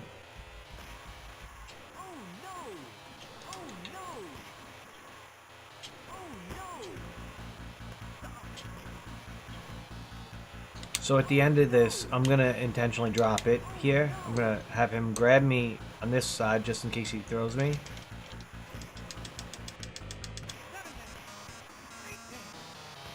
Bad. Now he's definitely gonna win this. Oh, he didn't. Not gonna try to risk it with the pin. It's just gonna put him to sleep.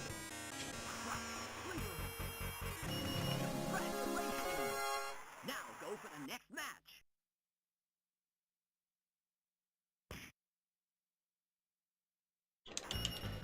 Now Quake is the one we want to run into in the cage. Not just because he's blue like the cage.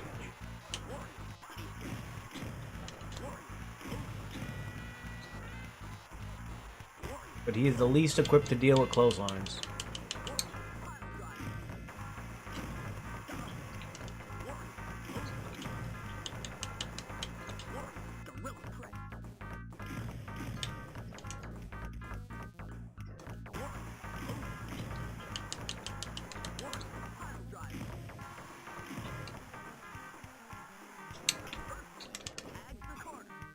Oopsie, let him tag on accident.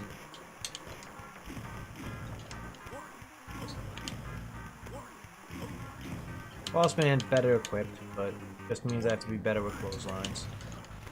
Control his position better.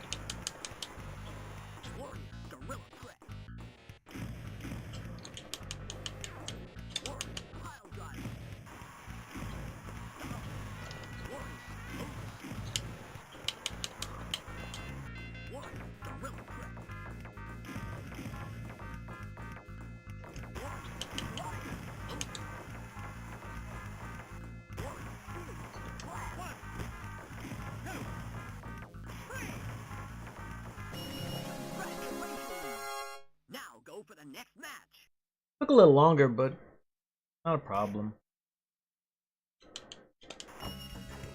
Couldn't get him to run up the ropes.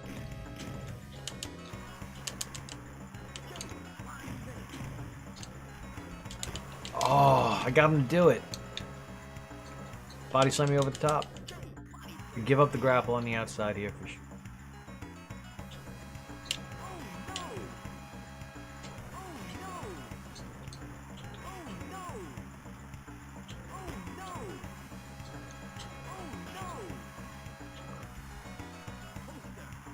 Beautiful.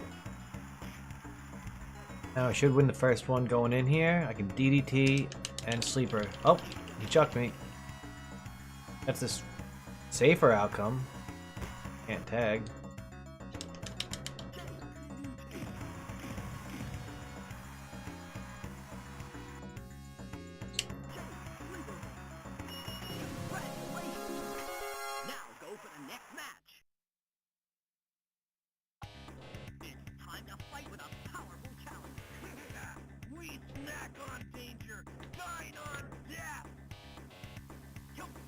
Oh, I was trying to figure out what I wanted to have. I'm doing a soup and sandwich, and I have these wraps, these tortilla, and I finished the rest of my turkey because I was dunking the turkey wrap in the soup. It was like a chicken corn chowder, and I really wish I had that turkey because it came out really good. I think I'm gonna do tuna fish. Or chicken salad, one of the two.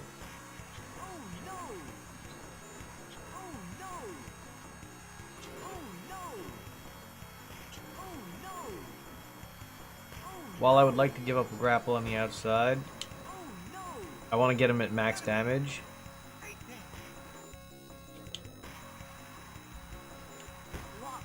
Go for the pin, he breaks it up. I lose this grapple intentionally.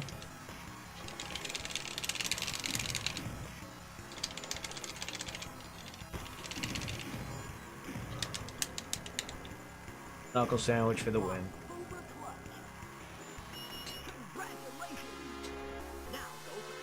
That's a much better match 5.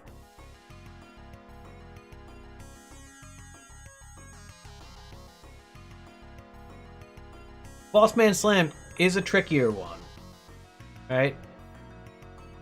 But I can do it.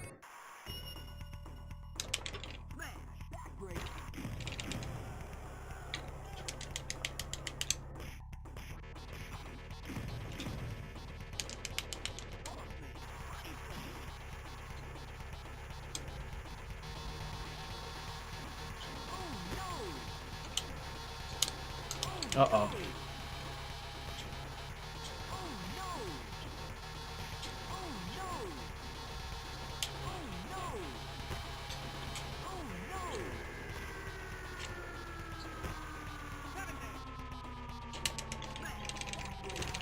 That was my fear.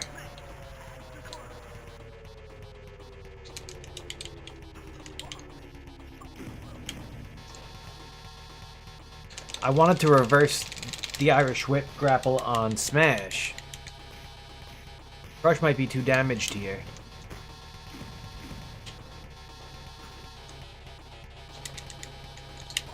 Oh, he's good. Well, I gotta give up a grapple here at least.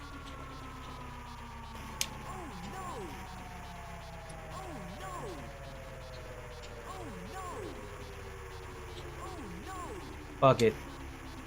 Because he can't tag Smash anyway. Oh, he's fired up. Or maybe he just got into maximum damage. Can't get to me fast enough. Into the Boss Man Slam.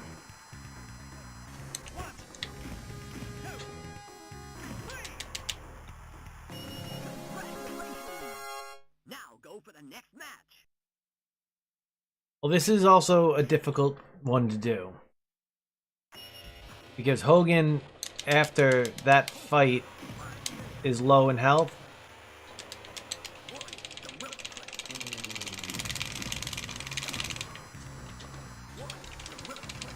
Luckily, Hawk's right there to break up the pin.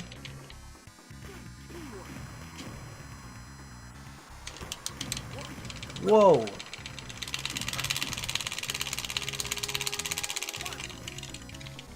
Hawk, that was atrocious. That doesn't work for him, brother.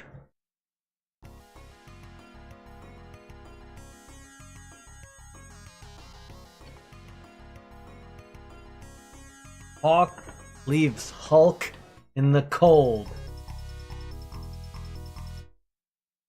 Somewhere Bobby Heenan is screaming, "Hulkamania's dead! It's dead!"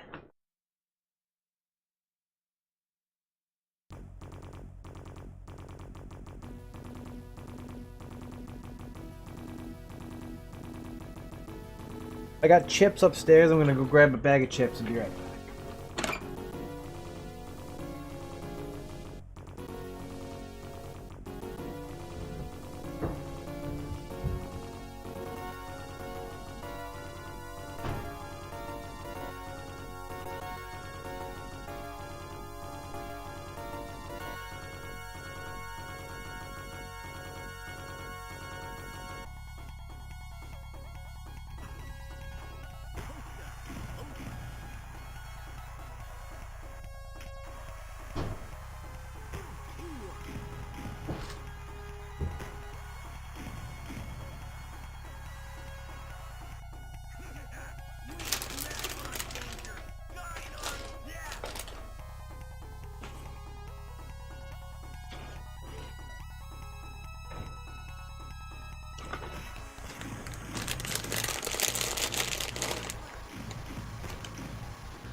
Beautiful.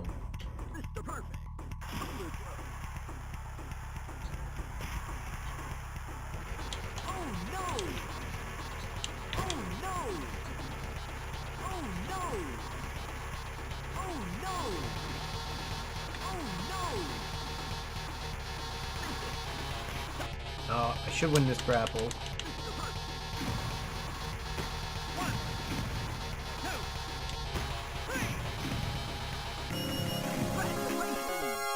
Now go for the next match.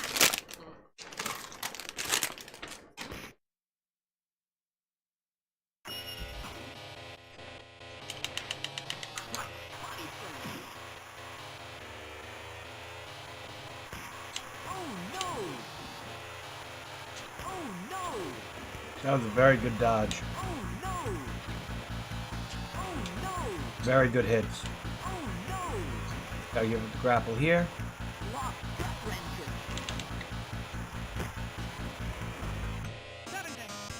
Now it's backbreaker and done. Get Hogan in here.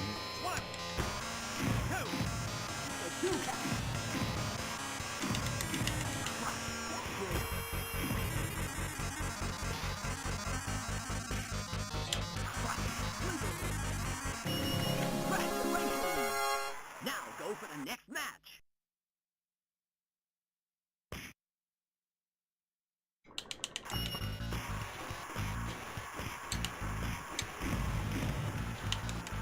That's good.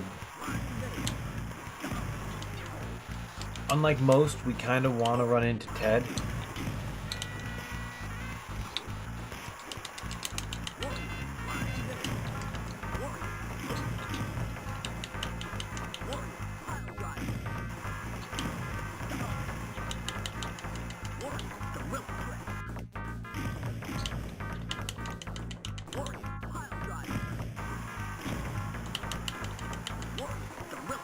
Well, she wrote. Hit the ropes. Shoulder block. Shoulder tackle. Big splash.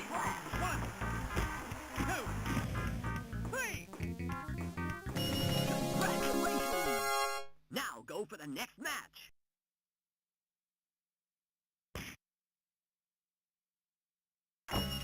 Oh, the mirror match.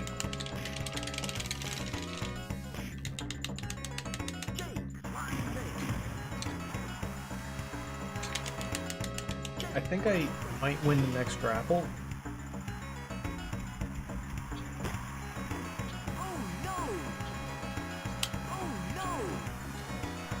Better off hitting them all.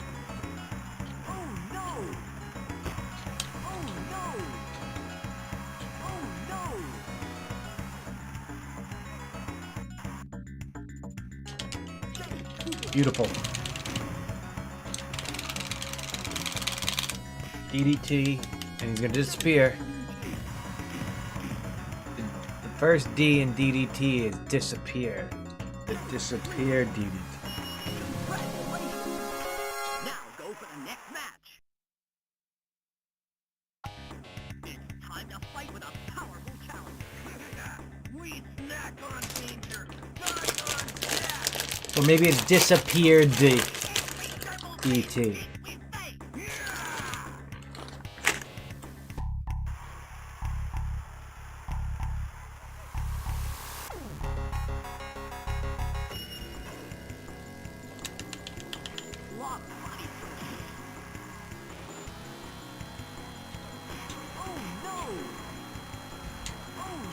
Beautiful.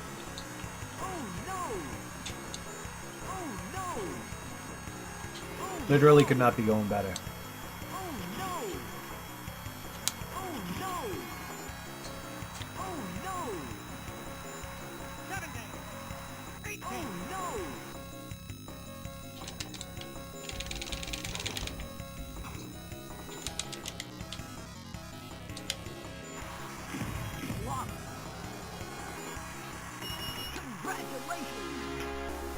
That's the best that match can ever go. Right there. Hitting your own teammate.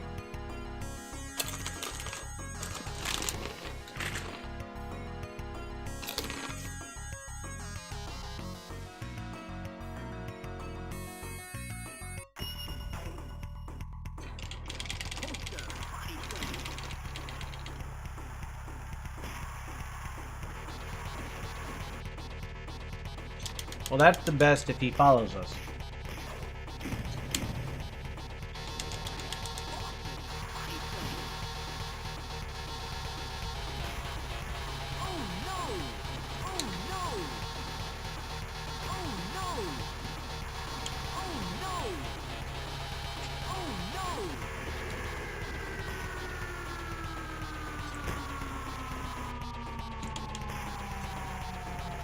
Well, we have to start throwing some bellies and knees.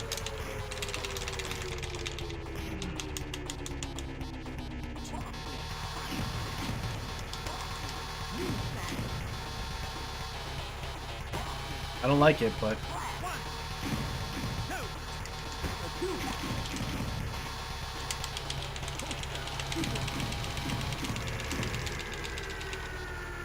Hot dogging and grandstanding. Oh, I got him to run into it. That's my favorite kind of boss man slam.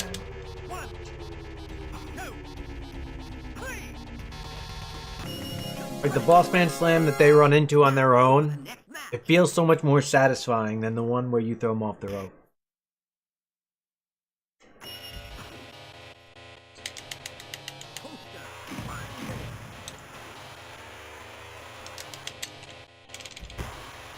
Aha.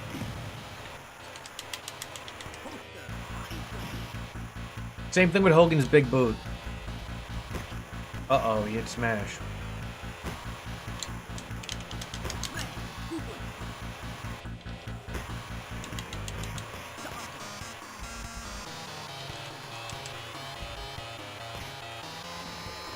Gotta win this one in the ring.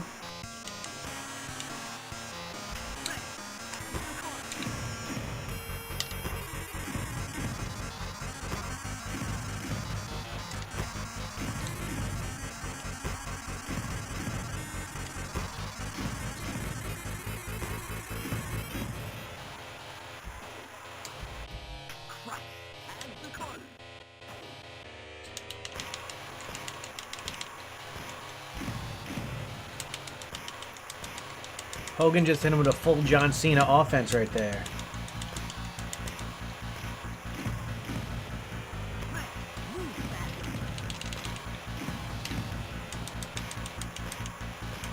Uh-oh. He's fired up.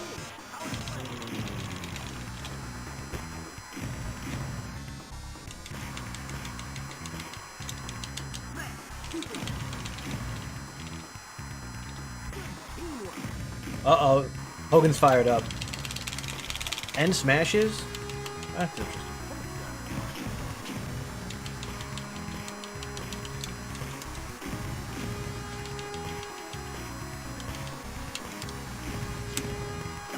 That's it. He just needed the one stomp on his belly button.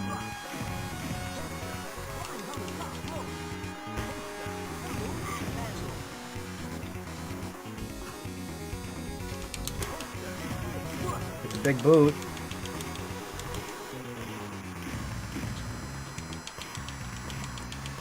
I'll have to... Did you see how much life Hawk had lost? Where it came up as yellow because he'd lost so much the game didn't know how to display it?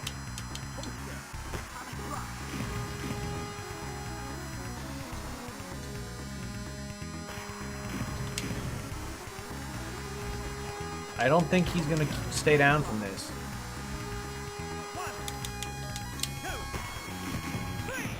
Hey, you did. We're into the second half of the run officially. Luckily, it's Theodore. Arguably my best character.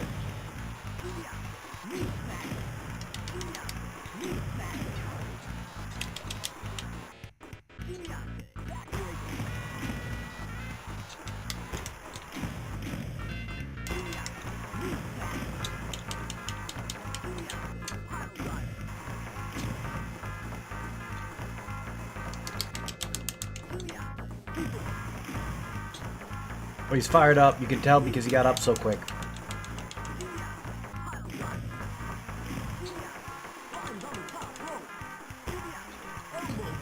He's gonna get up right away.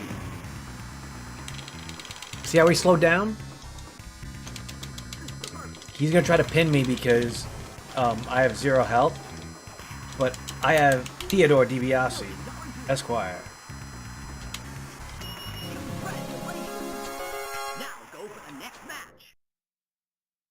Luckily, I saved my 2 best matches for the last, or the 2 best wrestlers to use for the last.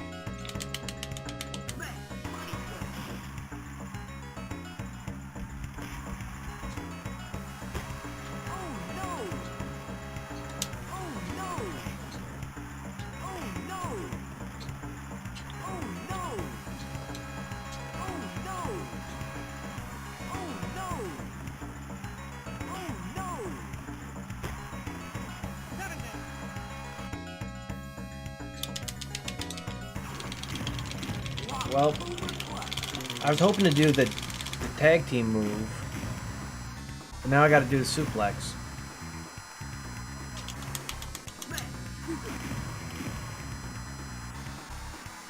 Not just suplex, I'm gonna suplex him and sleeper hold him right in Jake the Snake's face.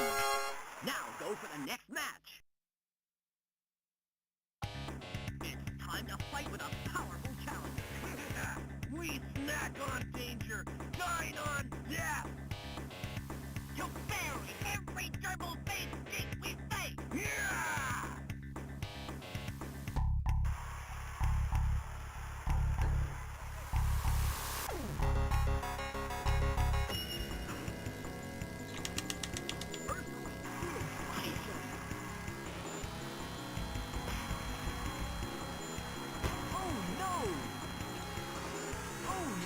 Oh, what a dodge.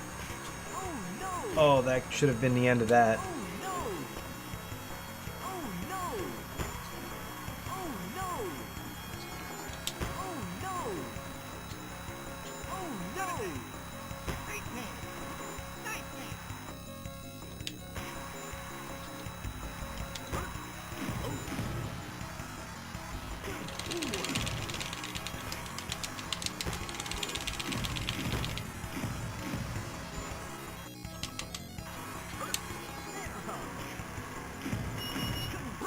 Well, I couldn't do anything about that.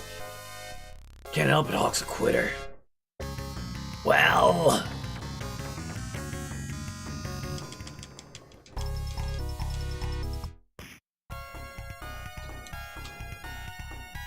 let's see how fast we can glitch this rumble out.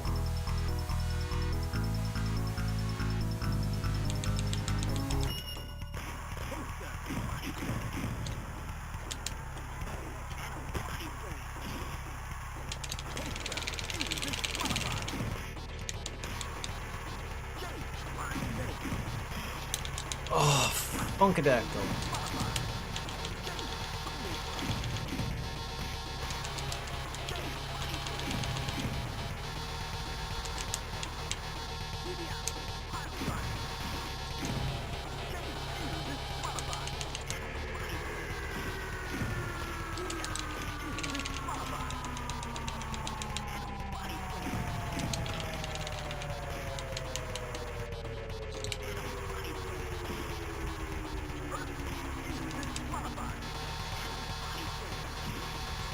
Got him.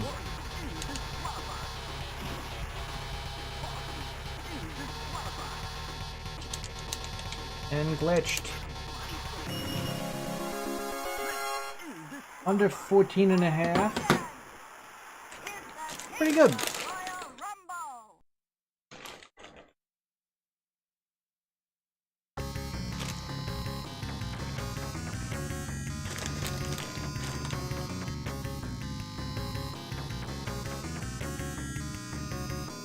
An animal made them all disappear.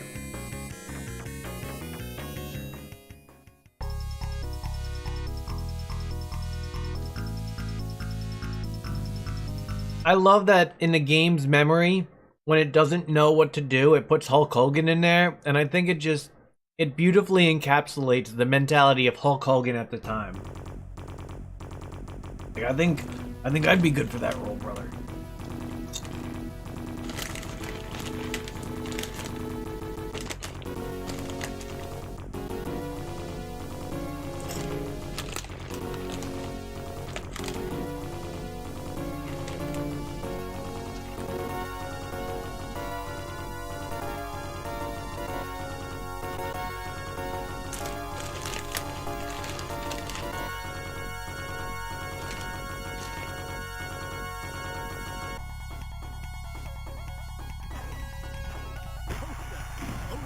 he walks into the first day of script reading on Suburban Commando, and he's like, "Take her after you stiff me on a tombstone, brother.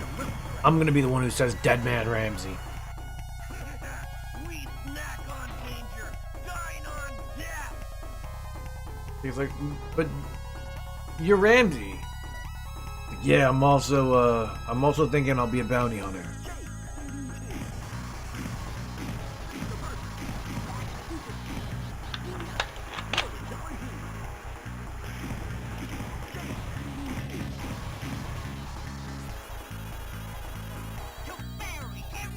I have some similar dreams that I had earlier in life. Earlier in life, more often I would have dreams that I forgot to hand in my lab reports. And I'd wake up and I'd be 24.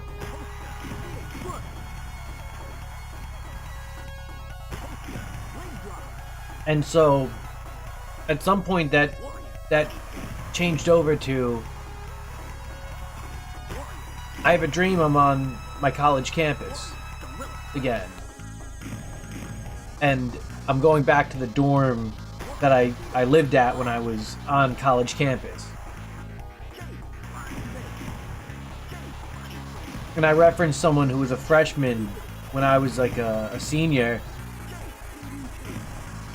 Like it's supposed to connect me to the next generation, not realizing, oh, that's so far removed.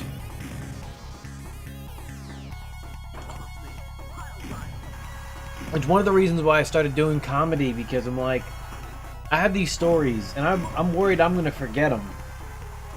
And I'm like, I want to capture them, and I want to put them in a spot.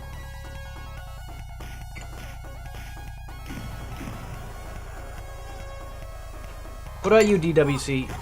How are you doing? You think it's WrestleFest time? Should I switch over to a different game? What are you thinking? And also, when are you planning on going live? I have to go over to my brother's around dinner time to feed the dog.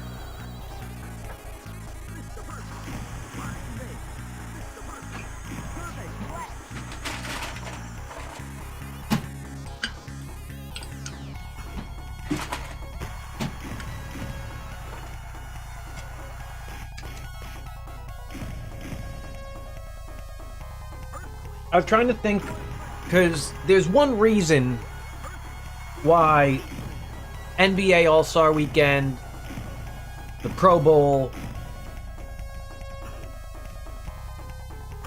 there's one reason why it wouldn't work. You know?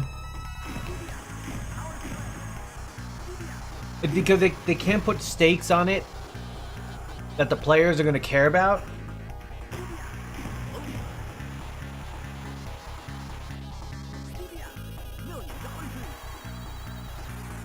Like, okay, you put money up there. You're offering $1 million to millionaires. They might care more, but they're not going to put their team's season at risk.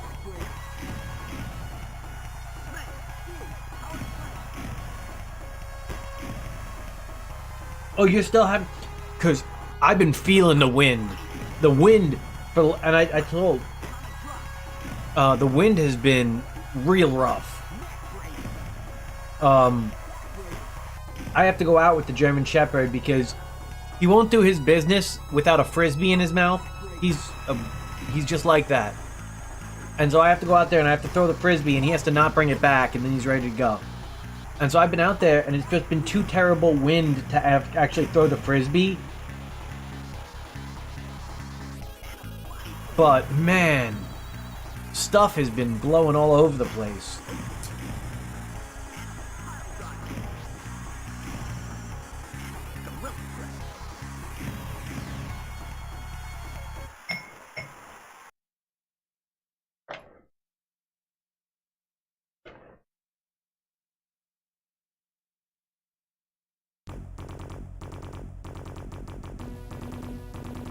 One of the things that I've gotten into the habit of doing is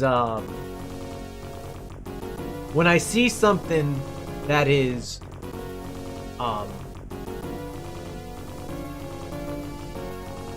OSW review and either TNA or Impact related,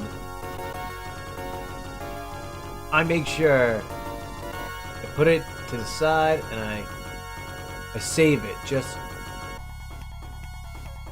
never know.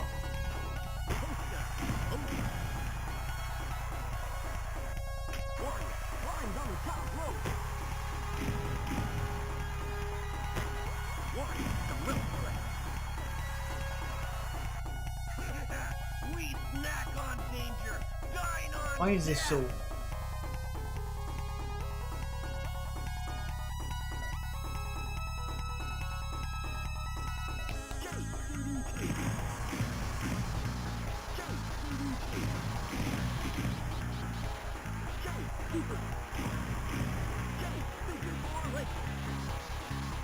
Like...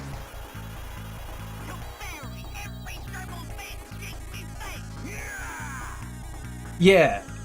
Oh. Yeah, I was gonna say, if his house is blowing, I'm like, that sounds like you and Dorothy from The Wizard of Oz going through something similar. That's terrifying. Like, upload speed, I worry about keeping my feet on the ground. I totally know what you're talking about. Like, my brother and his wife have hanging lights around the deck, and they stayed up all year with no problem, and one of them fell down. It's out of character for it, like it hasn't fallen down at all, and this was what brought it down.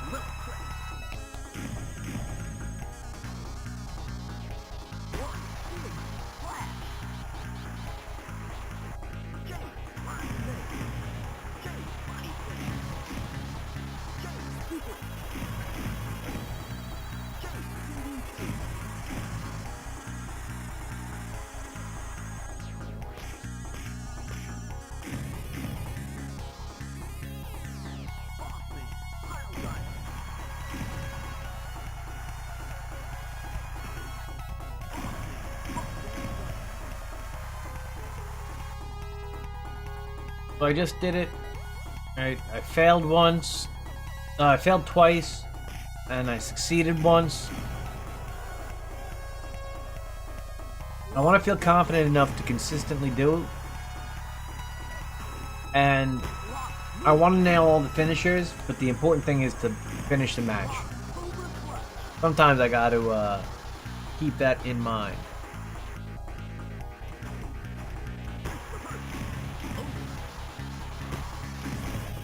What time is it now? 30?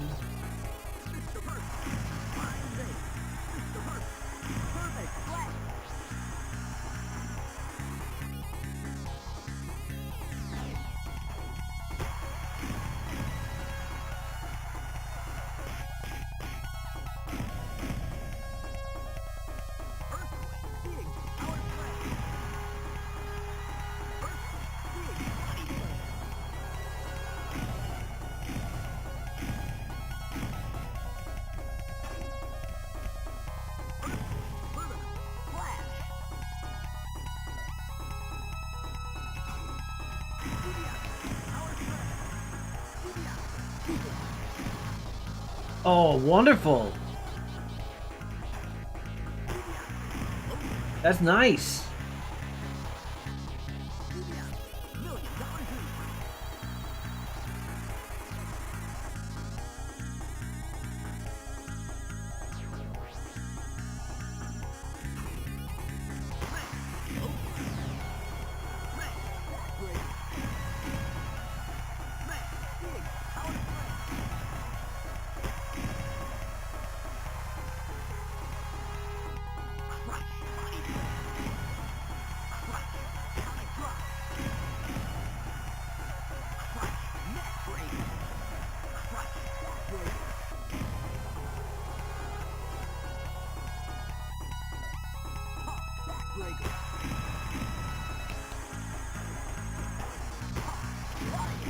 What kind of stuff do you got in common?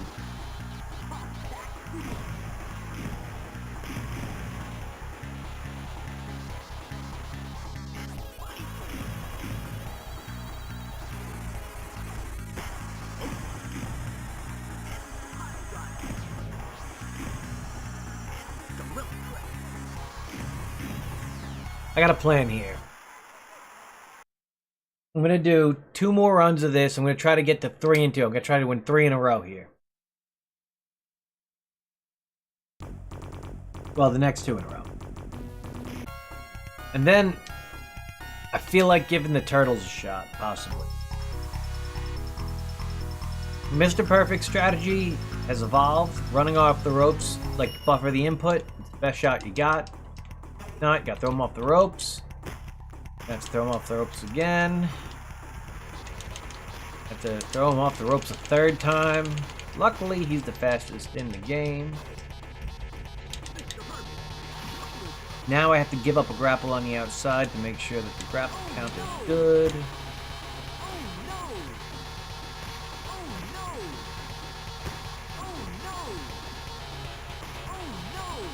I'm gonna take this side of the grapple too.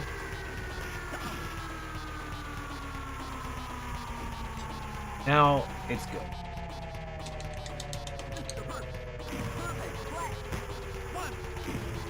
Wow, he broke Earthquake.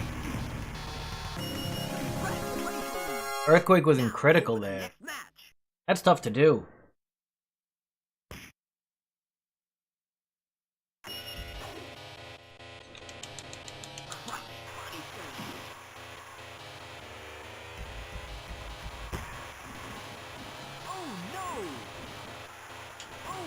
No.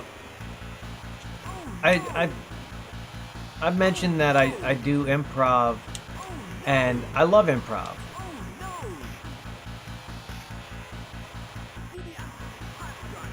Beautiful.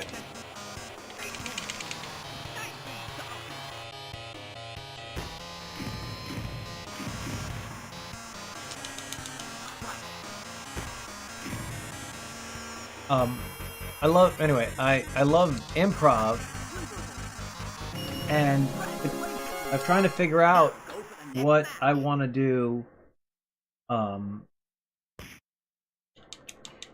because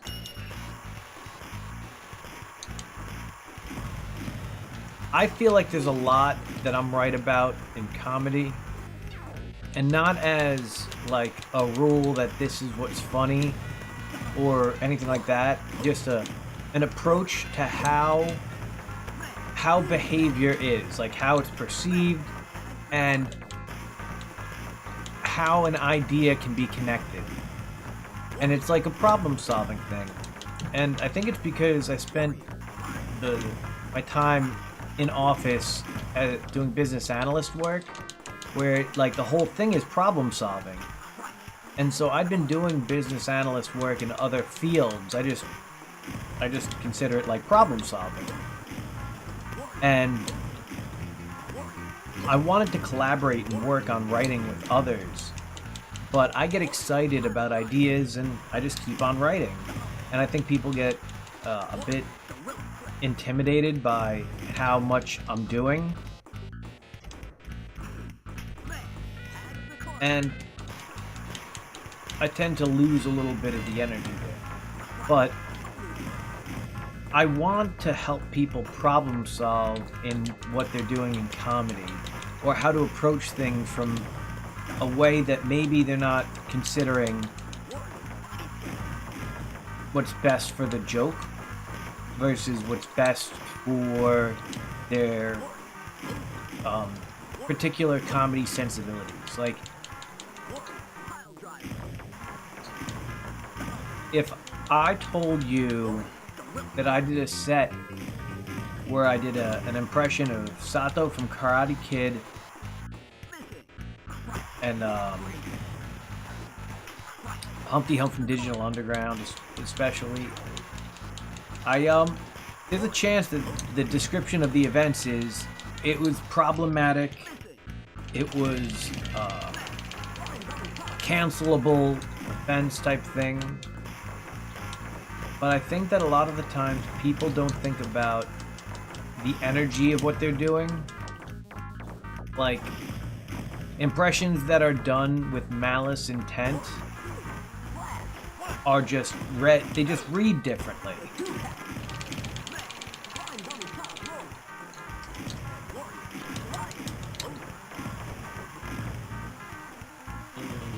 fine. Expected it. Haha, third time's a charm.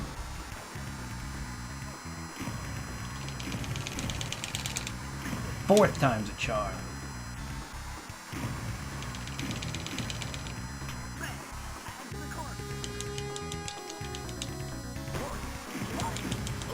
Fifth time's a charm.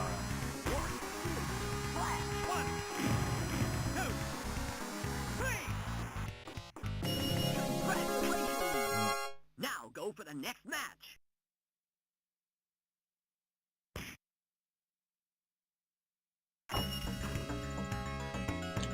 I think a lot of the times,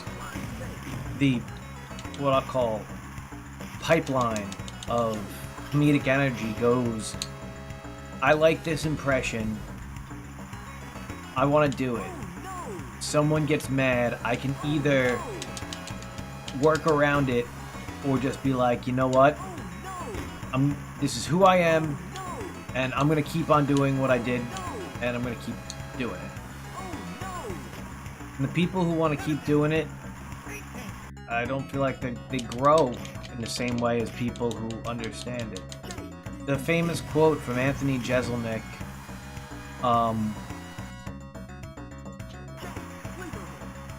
the art of edginess isn't in doing something that pushes the boundaries, it's in doing something boundary pushing and getting away with it. Like, the getting away with it is the key component.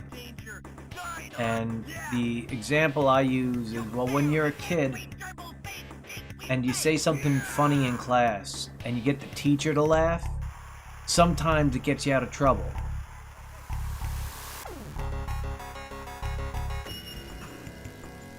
Right? If the energy of the idea can connect in a way where people go, I don't want to give you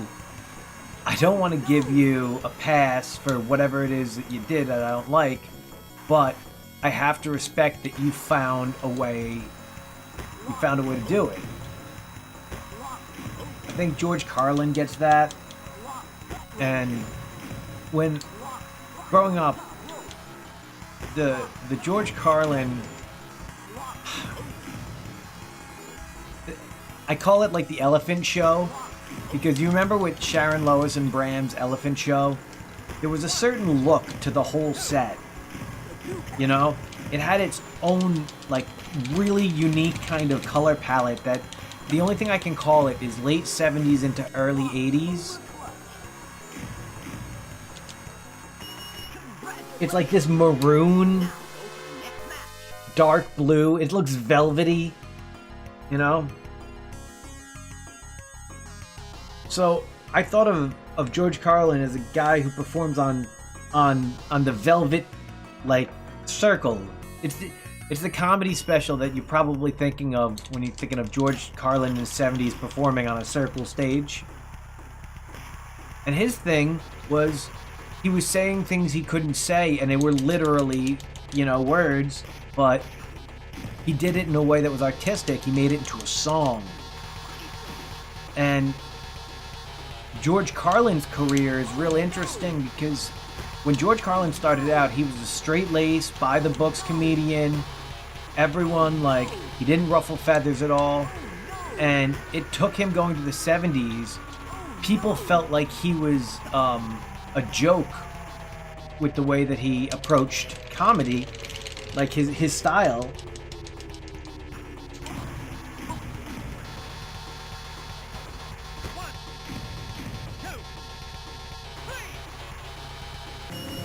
Not like a good joke. They were making fun of him. They like Nickelback of comedy type stuff, like that kind of energy. And so he became a more free speech advocate type.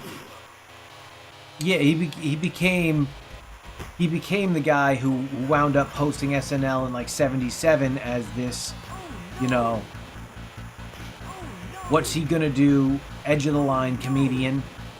I guess similar in spirit to not Andy Kaufman for his outside the box thinking, but in his I'm gonna do what I want and not really gonna care what other people want to see. that type of spirit. Oh, got him. Oh no. Oh, I made the tag. My shoulder blocks. 2, 3. And by the time George Carlin was in the 90s, he was almost entirely political. Like, everything that he was known for was doing, like, a lot of political stuff. I mean, even more into the 2000s, but...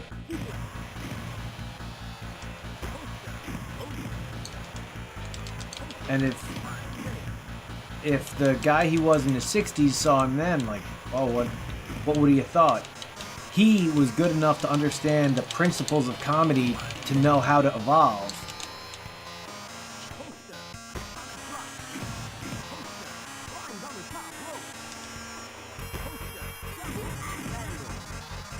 See if I can get him to run into me. Uh-oh. Boot.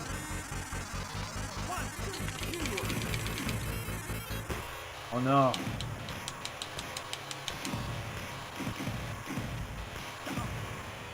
Leg. Oh. Like, that's kind of the art of George Carlin being told not to do something, and he found another way inside. Like, that's wonderful in its energy.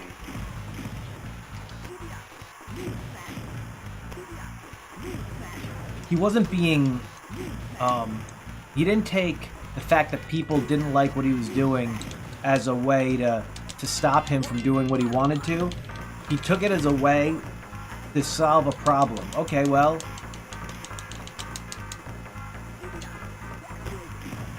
how can I keep this up? How can I keep on my toes and keep them on their toes?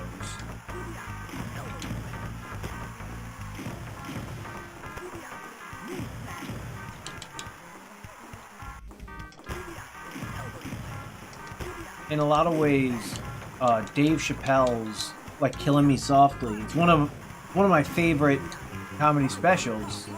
It's just killing them softly. I mix it up with the Fugees song constantly. Oh, he's fired up.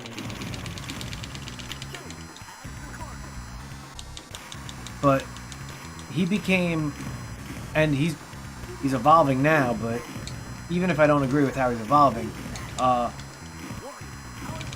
but his initial stand-up was a lot of, you're on 3rd Street.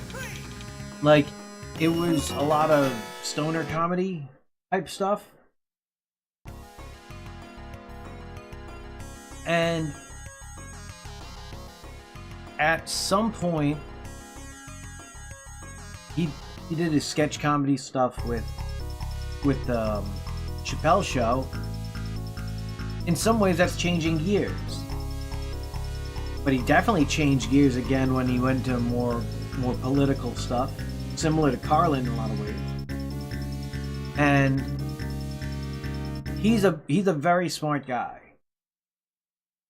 So to see him be able to change gears multiple times and to wind up stuck in one that he's currently in, it's unfortunate, but it doesn't mean that he wasn't able to do it in the past.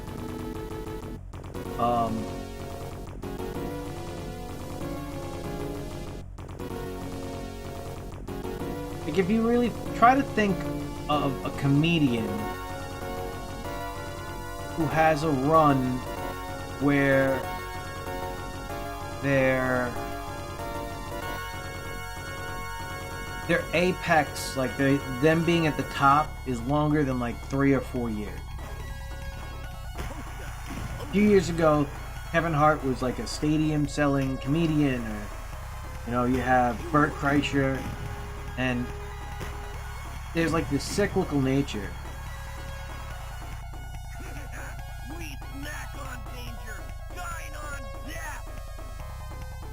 In music, I know it's a little bit more gatekeepery. Maybe it's not, though. Music has musicians who have to evolve. even if I don't agree with the styles, you know. I know you're a longtime Aerosmith fan. From Dream On to Don't Want to Miss a Thing. Like, Don't Want to Miss a Thing was their first #1 hit. Well, they're a different band in the 70s than they were in the 80s than they were in the 90s, you know?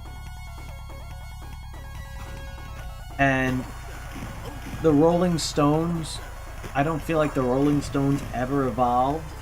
They did what they did at the right time, and they were able to just have that forever.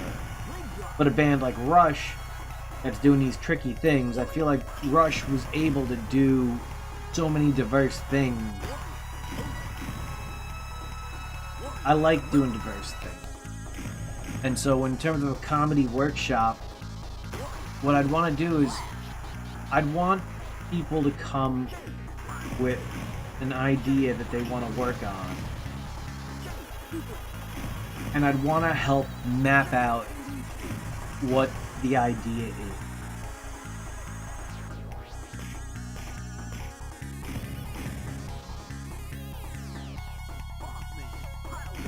Aerosmith in the 80s is closer to sounding what Bon Jovi does. They do the crossover with Run DMC, and now they're considered in a whole nother popular era of music. Like, they were kind of the popular era of music in Dazed and Confused, like late 70s.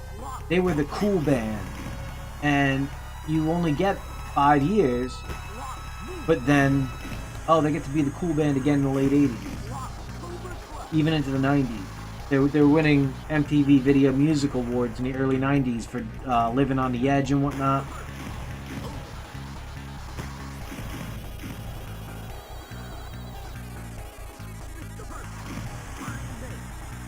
Sometimes I can't understand.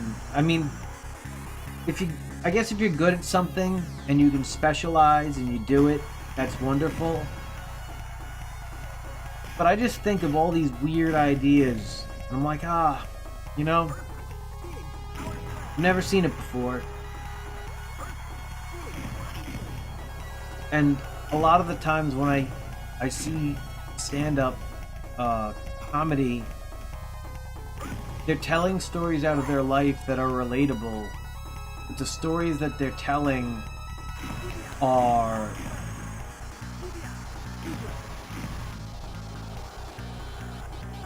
exhausted premises.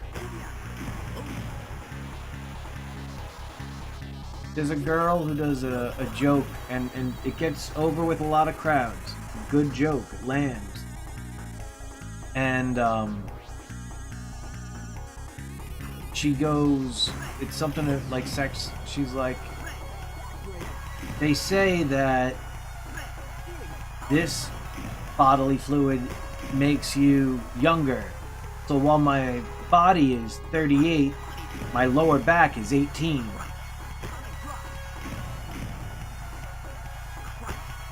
And it's a solid joke, right? And I saw her do a set 2 years apart. And the joke, like, I knew the joke was coming because of how it was written in the past. And I'm like, 2 years later, doesn't it feel like the people who you have come to see you do shows, doesn't it feel like they'd want to see new things? Different than music. Like, in music, you play the hits.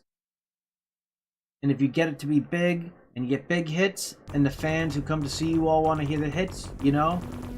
You're in a situation that Aerosmith or Rolling Stones, Billy Joel, you're in the situation that they're in where their library is what people come to see. It's just, that never happens for comedy. You never want to hear somebody do a version of their older jokes, and the only time it does, and this is funny, is Gallagher with his sledgehammer. Gallagher and his sledgehammer are just about the only time that someone ever wants to hear someone play the hits.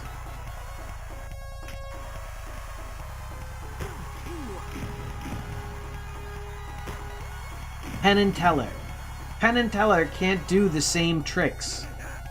Like, that's why comedy should be closer to magic than music in its energy.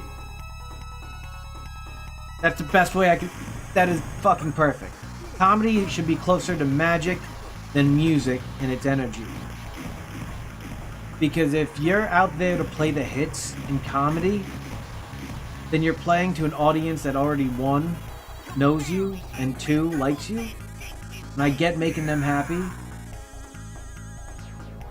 But you're not giving them something new. Like if I was a magician and I could only pull a rabbit out of a hat, and I do it every show,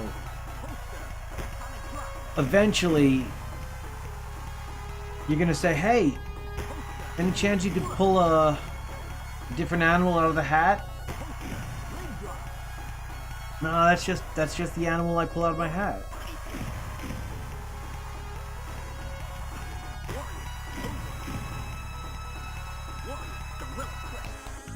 When you watch a comedian perform, you should be like, how did he do that?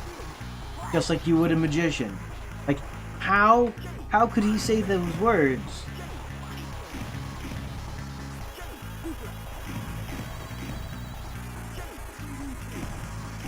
Not he can't say those words. What I mean is, if I pull a rabbit out of my hat after showing you the hat has a top and sides and it's a real hat, you're like, that's magic. But if someone punches through the top of a hat into a cage full of rabbits and yanks it out by the ears, you're not going, holy shit, that's magic. You're going, I think he's abused that. I think he shouldn't be allowed around rabbits.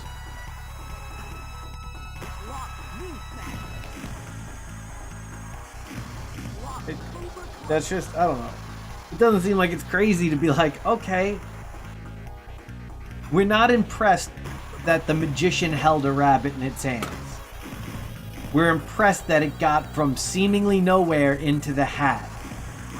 If we watch you punch through a hole in a hat into a cage and yank a rabbit out by the ears, it's going to be poorly received by the audience.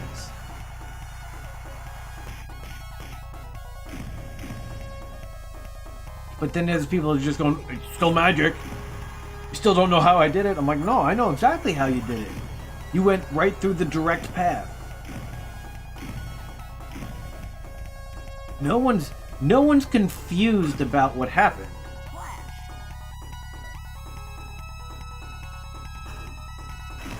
So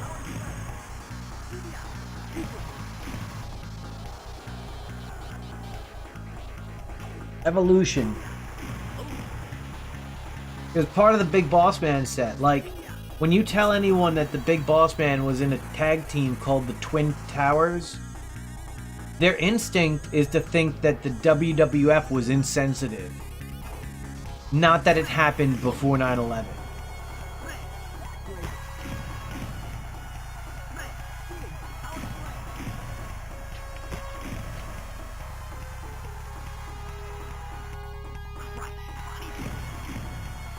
So that's how you can hit them with a false bottom of a joke. Here's what a false bottom like joke is. They say the WWF named Big Boss Man's tag team the Twin Towers, with his arguably more offensive Akeem the African Dream. And they go, oh, this should be canceled. Like, well, no, this was 1988.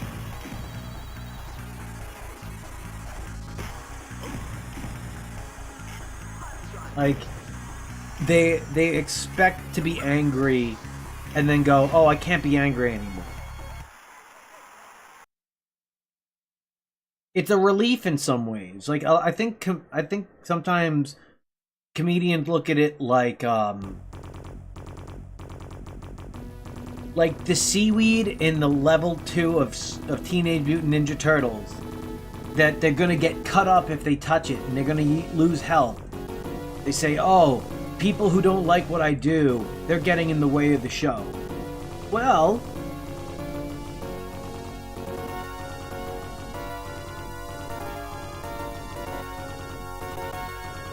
do you know what they call one lap around the track? A quarter mile. Do you know what they call one lap around the track where stuff is in your way? The quarter mile with hurdles. Comedians want to run a quarter mile around the track, and they want to be able to dictate where the hurdles go. They want to get the crowd hurdling here and there, here and there. But sometimes, being able to handle hurdles while you're running a quarter mile is your responsibility. So you don't get mad at the hurdles for being there. You just learn how to deal with them in a way where other hurdles won't. Or, if it's really good content, you get more hurdles. That's the funny thing about hurdles. When you're running around a track and you have one hurdle, that's one highlight. That's one time where you're not doing the exact thing you should be doing. If you have multiple people who are providing you hurdles, and you're able to execute, well, now you see that you can begin to see that comedy isn't about doing a quarter mile around the track. It's about doing 30 seconds in a half pipe in skating. Complex tricks will wow the audience. It seems like you're running around a track because it's a quarter mile, it's 7 minutes. Whatever you think it is. And these are hurdles getting in my way. No, no, no. You can do tricks off them. And when you do tricks off them, it'll be so much more impressive. That's why magicians always pull someone from the audience. If they pulled someone from the backstage area, you'd be like, oh, well, that could be a setup. Well, if they're coming from the audience, now you're able to work on the fly. The guy Matt Rife ended up getting a good amount of following by doing crowd work. His problem is that he can't write comedy that's not crowd work. He learned a really specific skill set. And when the world told him, hey, that's the only thing you can do right now, like the rest of your stuff you do isn't good. That's like saying, hey, you're really good at freeform skating. You're incredible at freeform. Like you put this guy in a park for 4 minutes, and he will do an incredible array of things that you, on the fly. He doesn't need prep time. But it doesn't mean he's going to be good in the half pipe. In the half pipe, you have to plan how the jump's going to go. RVD. I always felt like he was able to do great things in small doses. And if you put him in the ring, he's going to get the crowd really excited. There were just moments of an RVD match where he gets a response that you weren't seeing at the time. When RVD would go up to the top rope, when he would hop up there for the 5-star frog splash, he'd hold the top rope just for a second and he'd look left and right. It was really quick. Like it was like almost like a panicked thing. Like he was looking to make sure no one was gonna mess with him. But it's just a moment where his excitement was told in his non-verbals. And you go and say, man, I wish I could bottle up this moment to be able to explain how just a quick turn of your head as you're doing a thing that you just always do. Maybe it's to get the hair out of your head. Maybe it's to look for people on the outside. Or maybe it's to make sure your feet are set. Who knows? With his eyes, you know, looking back, it could be that his vision was having an issue. But there are these moments and I'm like, man, RVD RVD, for moments, he can hit these crazy tricks. But if you put him in there with the Macho Man, a guy who has to map everything out and be really specific, it's going to be tough to do well. Not that they wouldn't be able to do well, but RVD's hectic helter-skelter, or maybe Sabu's a better analogy, but Sabu's helter-skelter kind of wild nature that should be a good combination with Macho Man, maybe it doesn't fit with the script as well. So if you put one guy in the other guy's position, it could go really badly. I think that the comedy that I've been watching online that I have access to is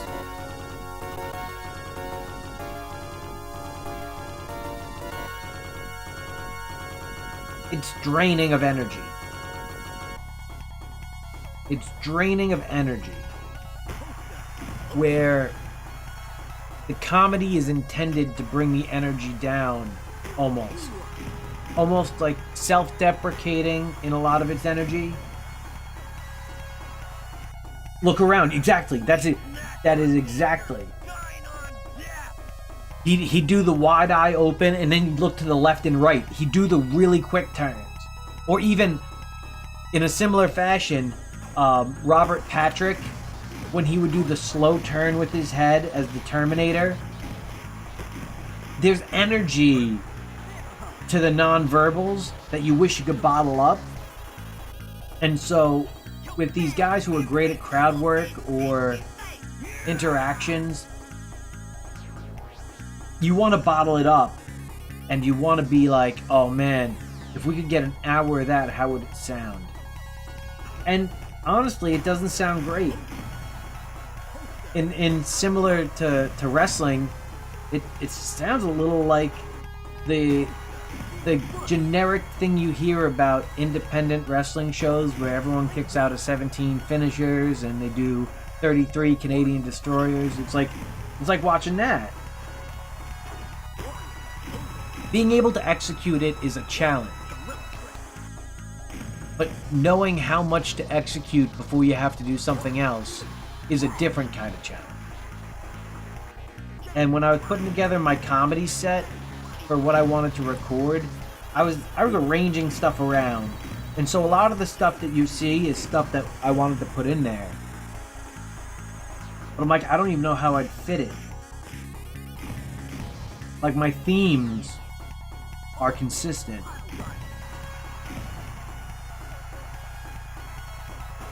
And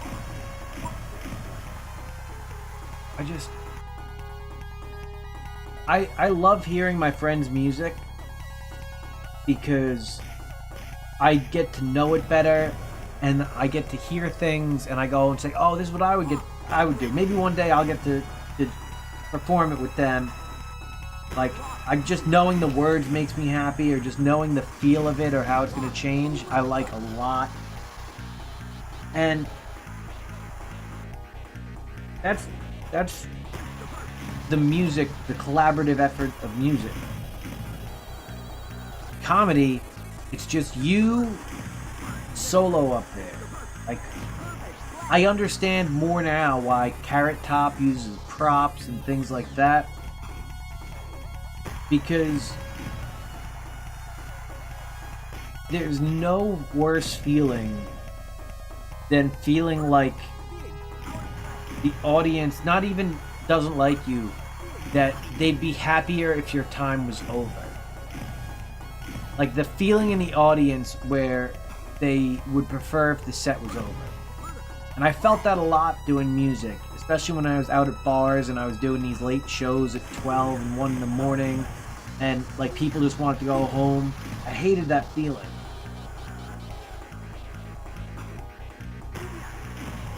That's why, at least comedy-wise, I'm always like, I want people to want to be there. If they want to be there in the beginning, they want to be there in the end.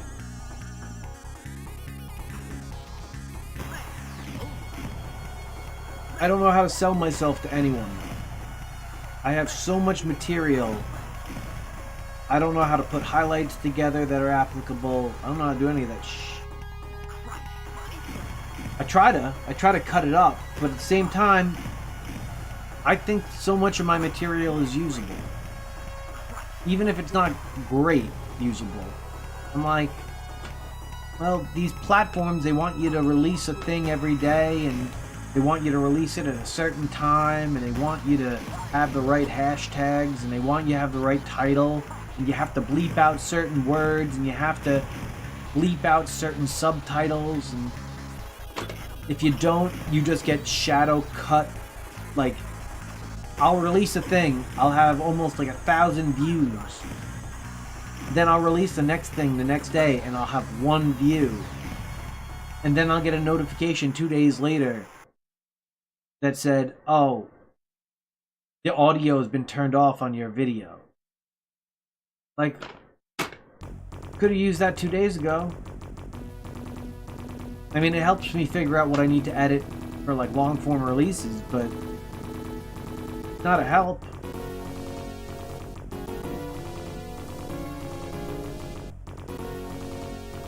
Comedy shows are expensive as heck.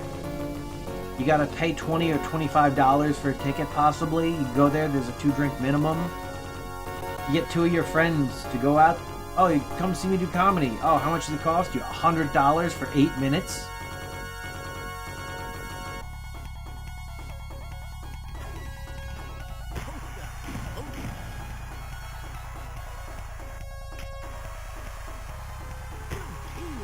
Because it's a 2-drink minimum, but they gotta be there for 3 hours, because there's 18 performers.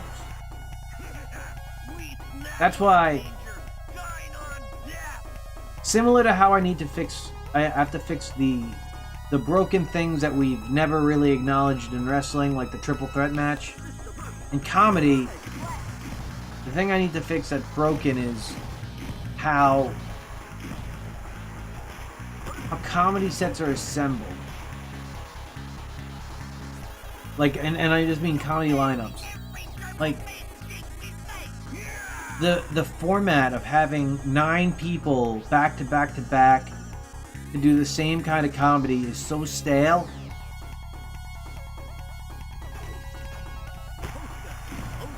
A friend of mine does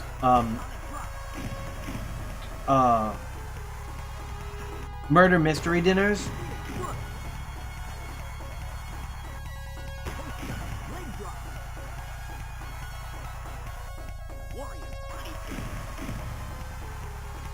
Like,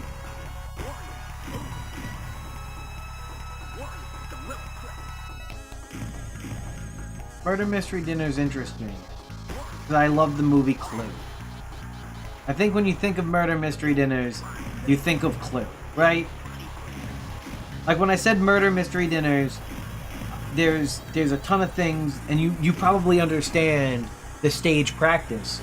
But when you think about it in media, at least what I do, is I think of the movie Clue, and how I absolutely loved the movie Clue.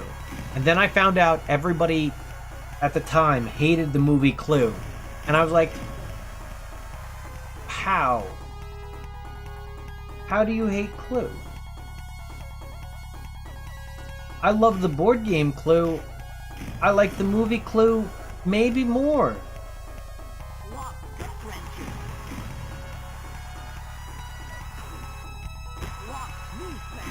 But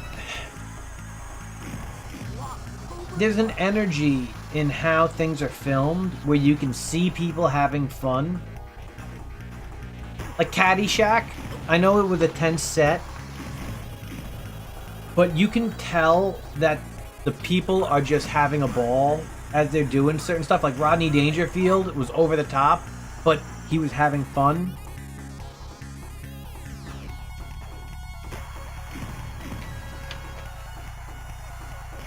Biff Tannen, Back to the Future. He plays a bad guy, but there's an energy in the way that he plays him where you know he's having a great time. And you can see it firsthand when he's playing Grandpa in the second movie, and when he's playing Buford, Mad Dog Tannen in the third. You can see how much fun he's having in it. it's tougher to tell with Crispin Glover, but with Doc, and you know when Doc falls down and he kicks his feet up after he falls over, like he falls onto the concrete and his feet just go up.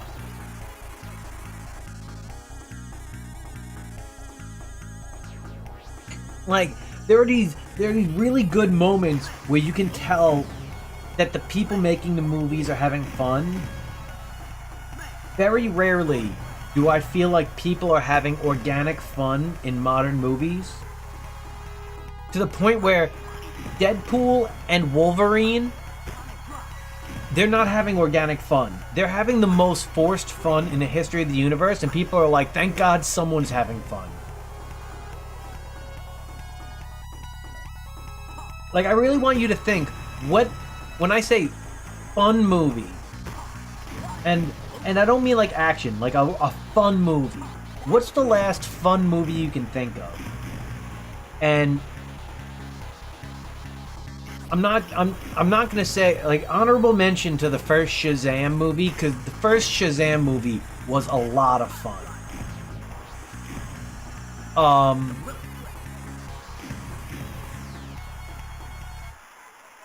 There was a movie called Booksmart that was like a coming of age movie that seemed like it would be a lot of fun.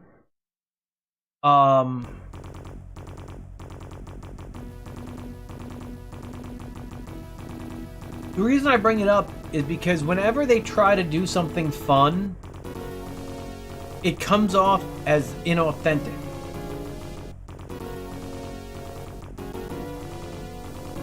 And I remember seeing Zachary Levi in Shazam, and I went, I feel like this guy understands how to present childlike energy as an adult, and it's a very fun atmosphere. It's like the movie Big, but if you gave him superpowers. You know, like Big, very fun movie. Night and Day? Yeah, with Cameron Diaz, right?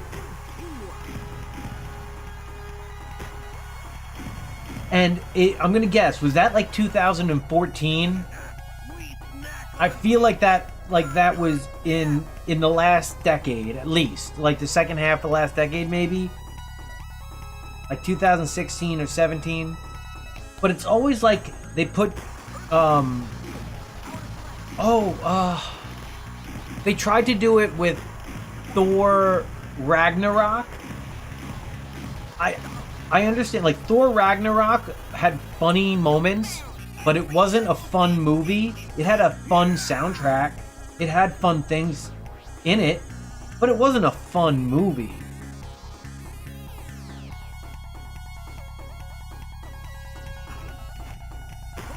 Oh, okay. Oh, I thought you were saying that you haven't seen one in 10 years. Oh, wow, I was scared there. I was like, oh, I mean, I'm pretty cynical, but I don't know. Like, the last 10 years. Okay.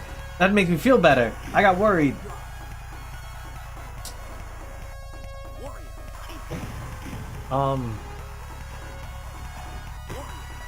Oh, you know what?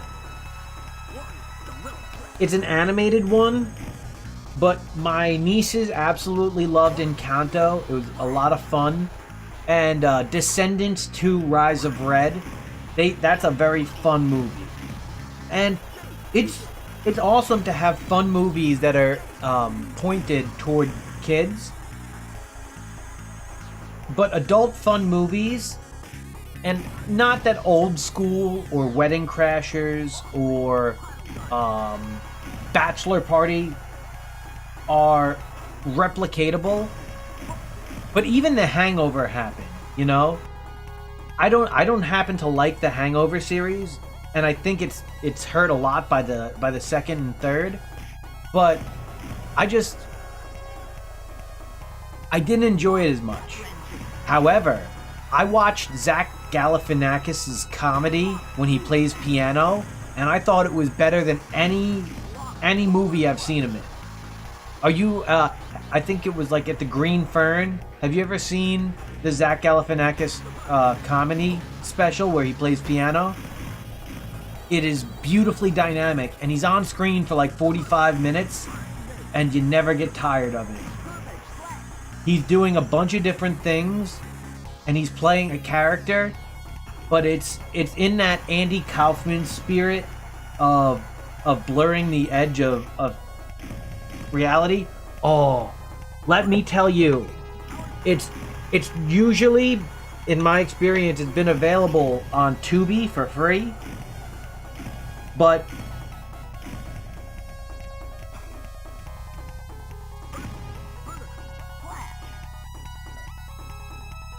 it's live at the Purple Onion.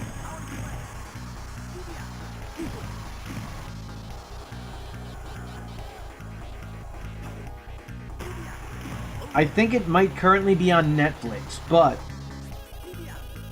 sometimes they have it on Tubi also.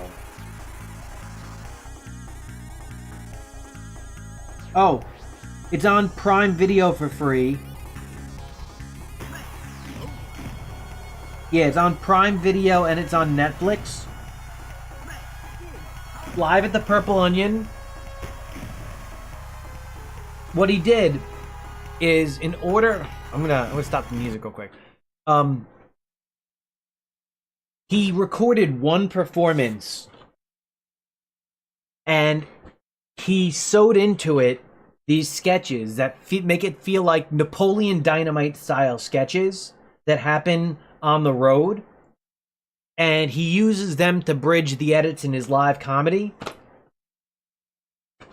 And when I think about what I'd want to do as a comedy special, it would be something like that.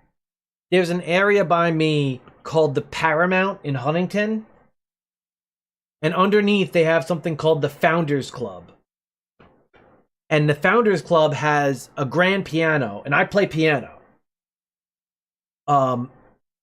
And so part of me would love to record 2 hours of me down there in the Founders Room, because it's a nice area, and stitch that together into a comedy set, or into a comedy special, and do a similar thing to Live at the Purple Onion that Zach Galifianakis did. If you get an opportunity, I'd recommend watching it, just because it's out there. It's really out there.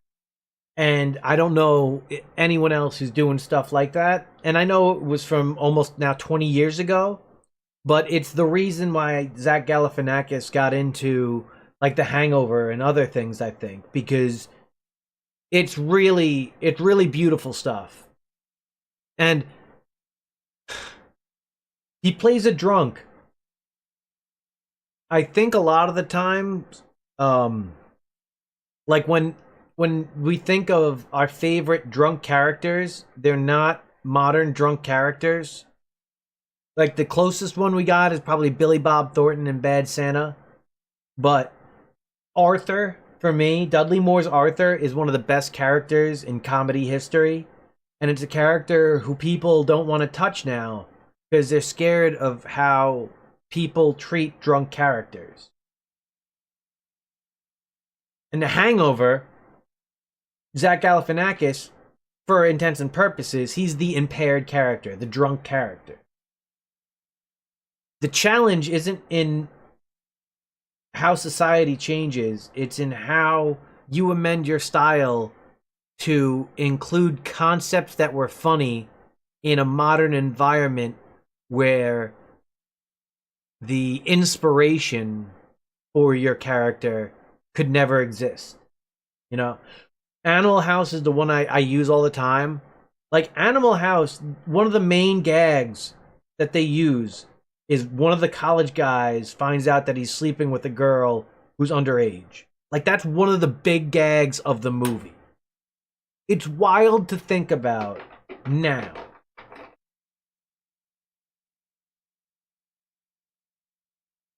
But,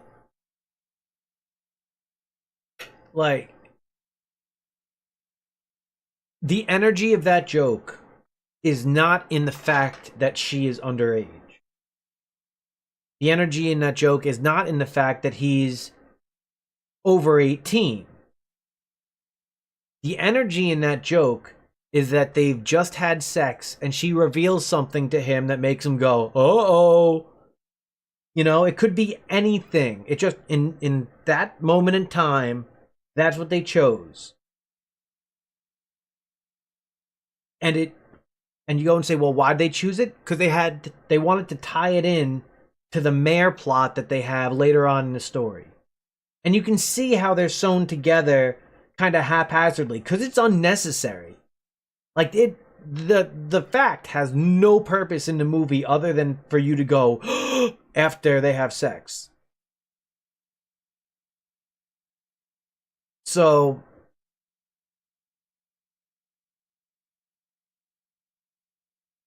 you go and say, well, how do you make a modern college movie where you have to go, I had sex with that girl?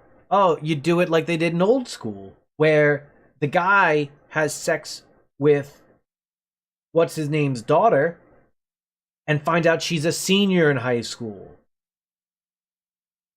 You know? It's almost the exact same thing from Animal House, only they modernized the concept. So instead of being 14, she's 18. But it still had the same energy of unexpected revelation.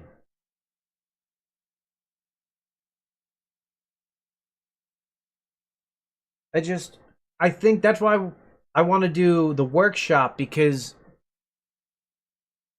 I think a lot of the times people have a situation that they wanna bring a comedic angle to, but they don't know how to frame it properly to make sure it's received comedically, especially if it's something that's very personal to them.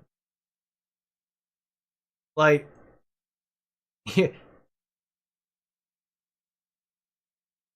oh, now this might be bad, but just bear with me, right?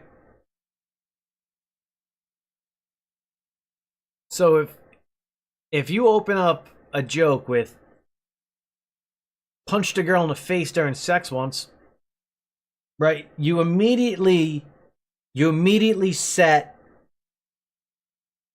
the first line on fire. Like, because you start off on fire. Most jokes are just a fuse. They show you the fuse. They lead you to the end, and it blows up instantly. Like would happen in Looney Tunes. Yosemite Sam would lay out a trail of gunpowder. Or Daffy Duck would lay out a trail of gunpowder from the dynamite all the way to a barn. He would stand in the barn, he'd light a match, he'd touch the gunpowder, and the barn would explode. Even though the dynamite was far away. Why? Because the idea is to set you up for what you expect and take it away. With, I punched a girl in the face during sex once, you almost state the punchline of another joke. Or you state the punchline of the joke as the first thing. It comes across as that. And it's about how you walk that back. Right? Could seem like a monster. Oh, was it accidental? Yeah. Did I slip? Yep, just slipped. The scariest thing was when she turned her head back toward me and looked at me like I'd only seen in the Terminator 2. When Arnold gets his glasses broken by that guard at the mental health facility while they're rescuing Sarah Connor, and she punches him in the head and his glasses break, and he looks at her like, oh my god, and you go and say, oh no, Arnold, you can't do that, right? That's how she looked at me. And she looked at me in a way that said, oh, it's fucking on. Because I didn't know she was into that. But she was into that. See, so like, you start out with one thing, you go and say, oh,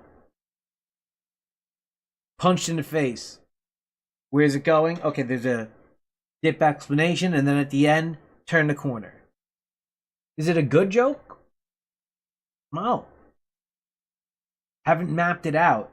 I just thought of a situation where I'm like, this is a comedic energy moment. How can I express the energy properly? Well, you open up with the punch. Open up with the punchline. Wait for the response. Take the air out of the balloon a little with the middle part. And then misdirect at the end. The format is what makes that work comedically. Even though I didn't really present it comedically. It involved a callback to a previous joke. So...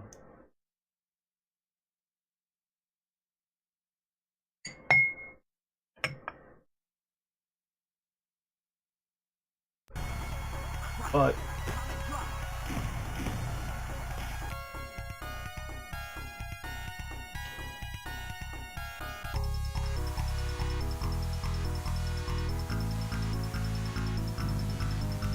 buffer the input.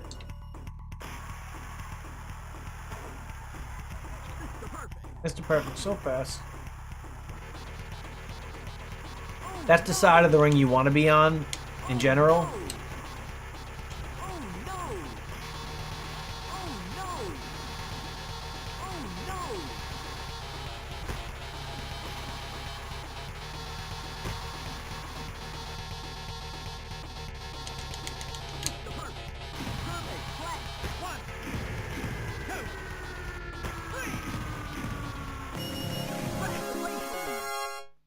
The art isn't getting away with it.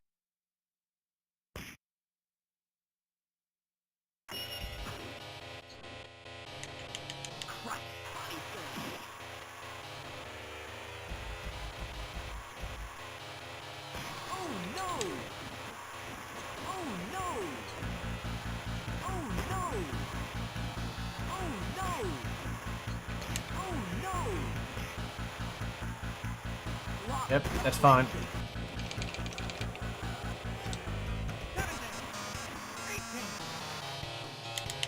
Backbreaker.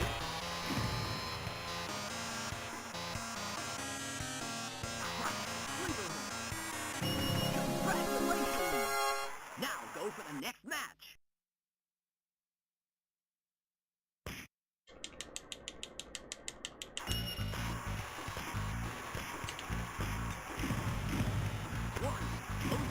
You know, one thing I can't stand, and I know that people are going to be fans of who they want to be fans of, but I don't like how Eddie Guerrero's taunts precede his moves when people do his moves. Like, I already am like, I don't need you to shimmy when you go to the top rope to do a frog splash.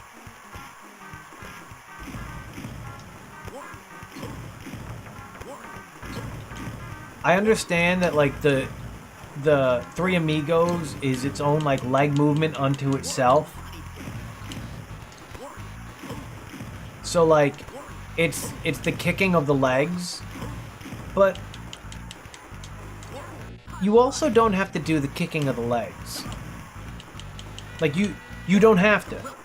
And the thing is, when you do the kicking of the legs, everyone is only going to be able to think of Eddie Guerrero. Like, the moment you do the kicking of the legs for the Three Amigos, there's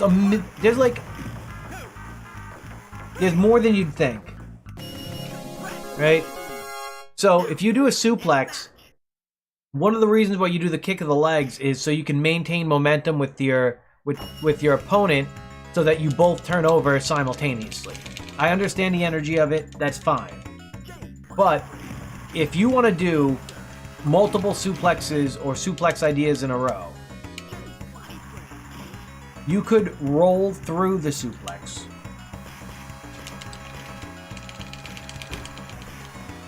I accidentally grappled with it.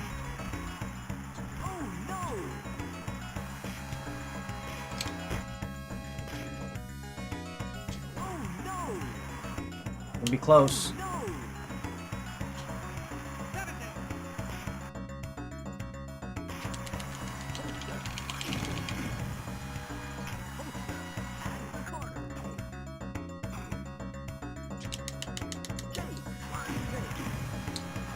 Got him.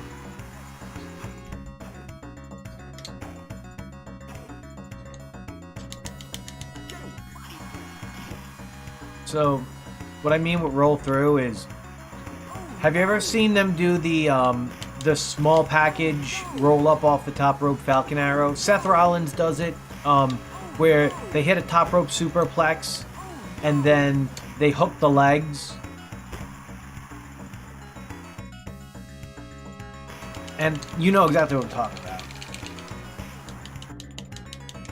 So, if you did a suplex and you roll back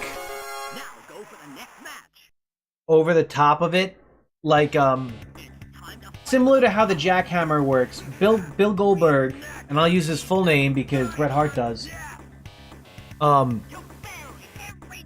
He pulls his head out of the arm as he's doing the jackhammer, but if you landed a suplex like they do with the Three Amigos, and you just continue to roll back, you could pull them up by their arms into another suplex. There's other ways where you can get to 3 consecutive moves. What I find most interesting is they do the 3 suplex, and it's think Eddie Guerrero. But when people do the German suplex barrage, people think, oh, that's Brock Lesnar. But Angle and Benoit, every match they had was triple German suplex everywhere, you know? Let him make the tag, or let him try to make the tag. Hawk's gonna get punched in the back of the head here. Pop. Up front of the head. I lose this grapple, I lose one more maybe. Beautiful. Oh, beautiful.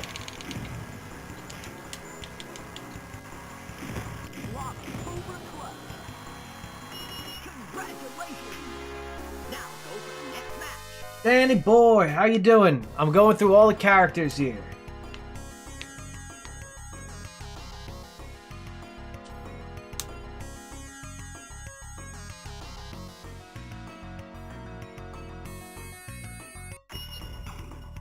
Now I lose this grapple.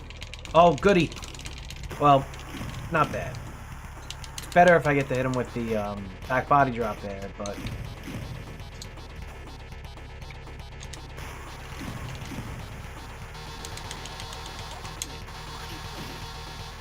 Double Dan.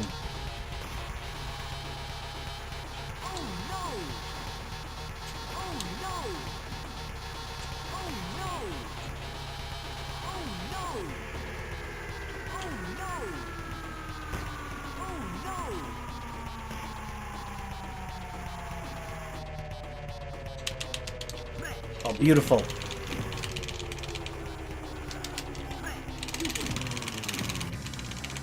Not good.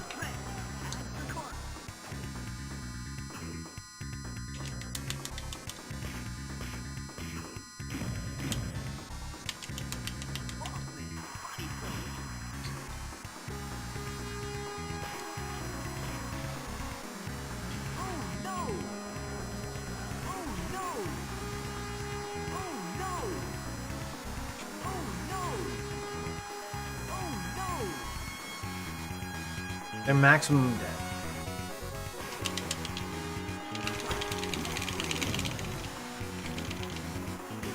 I'm winning with the Boss Man Slam. That's happening. You can't stop me. Well, maybe you can. Hawk had full health.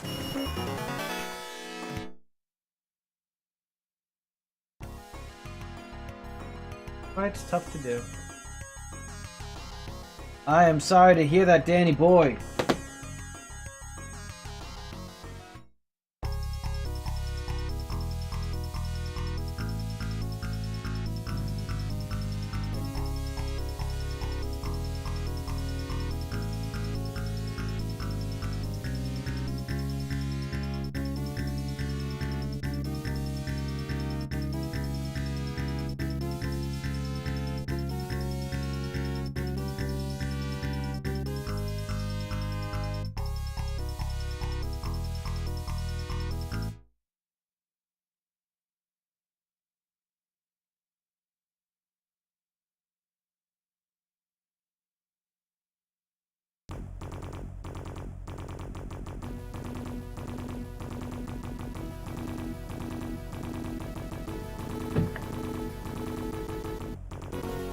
Yeah, so that's another thing entirely.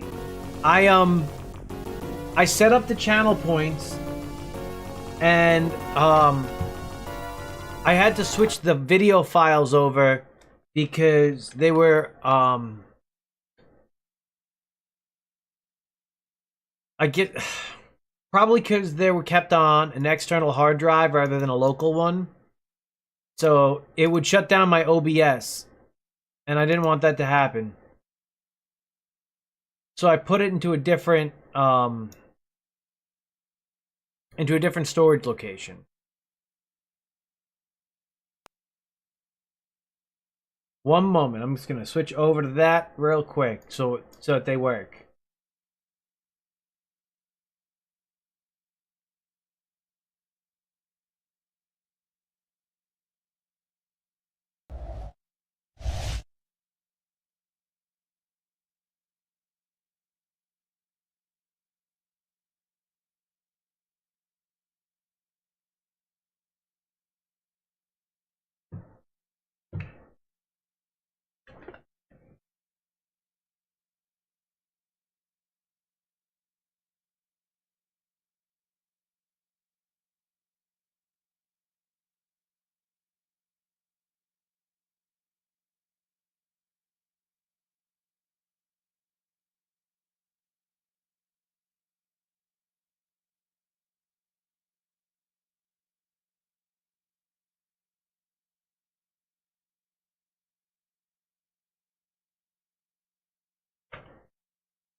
Yeah, I got some stuff connected.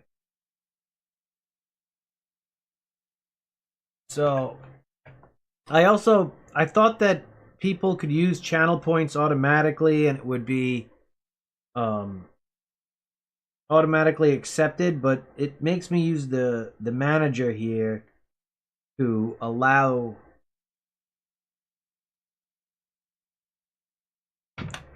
stream actions.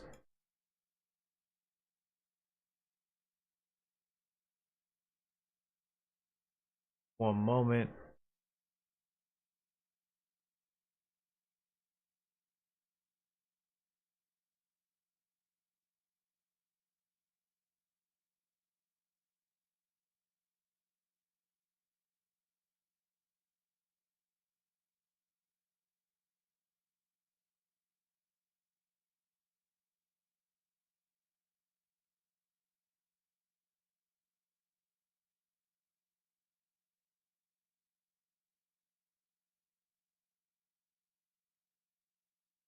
I'm supposed to tell my...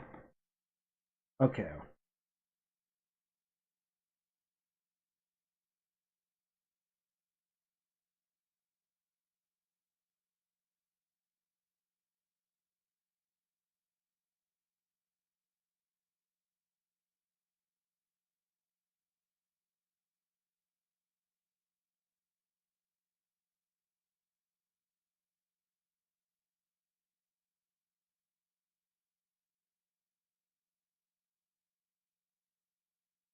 The stream manager thing I'm supposed to be able to do.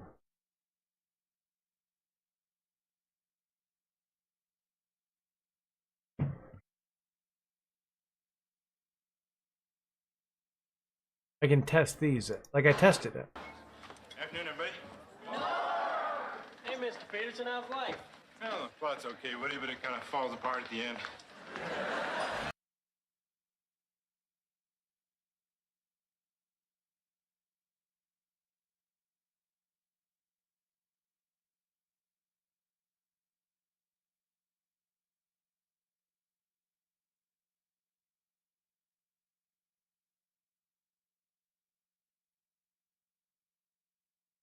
A little bit norm.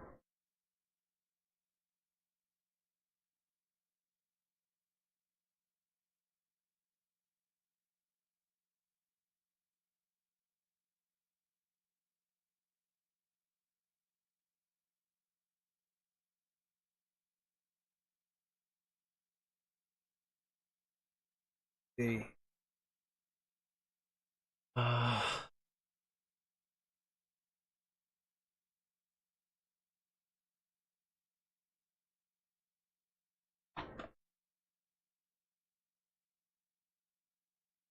I'm gonna get one. Actually, I gotta go back to the other thing. I turned off the video clips on the other one.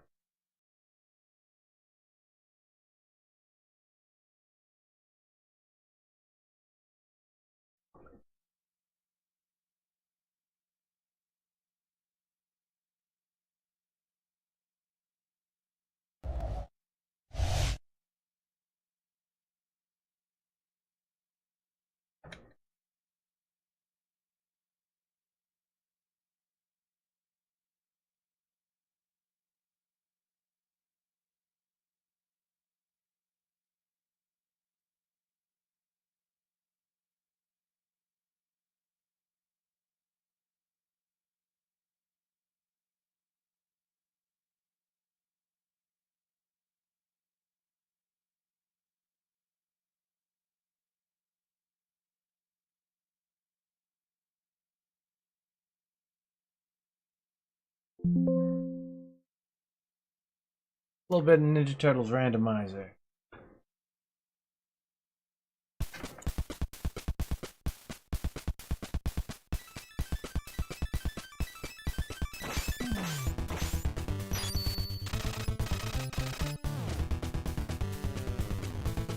Figured before I go check on my dog, do a little Ninja Turtle.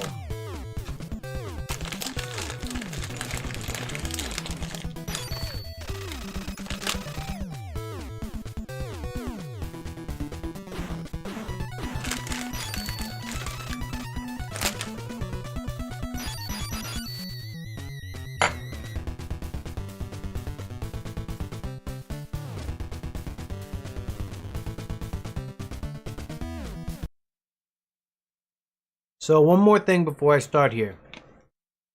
I probably told you a little bit about how I think American Pie would be a better movie if you replaced the main characters with the Teenage Mutant Ninja Turtles. And I know we had talked about Karai and Jessica. Or Jenica. It might be Jenica.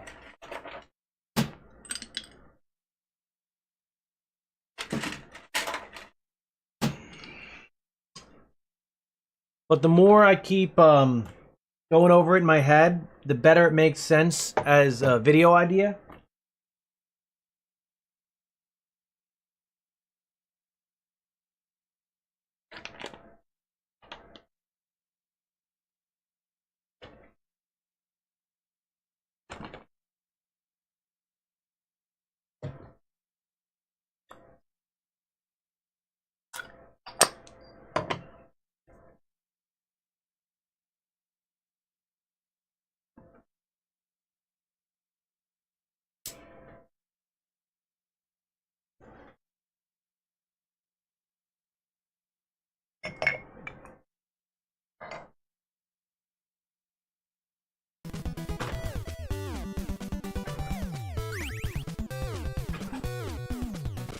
Turtle. We don't want to fight anyone that we don't have to, because they might do 8 bars of damage with one hit. Oh, don't want to fight those guys for sure. Oh. Oh, good. Let's see who has good weapons. Donnie's is good.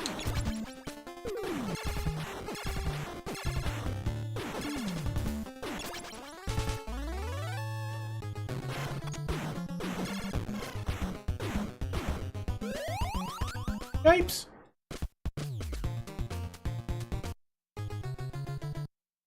Go that way. Don't want to go that way. Oh, I cannot go.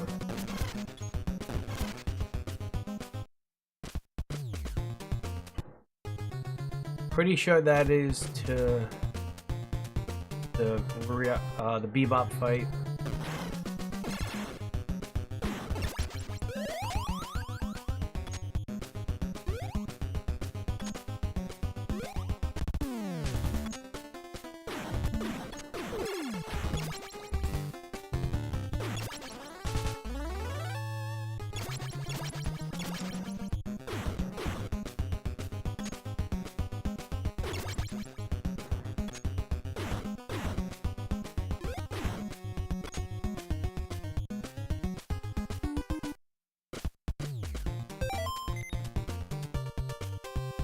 Oh golly. Looks like they're kind of forcing to go through Rocksteady.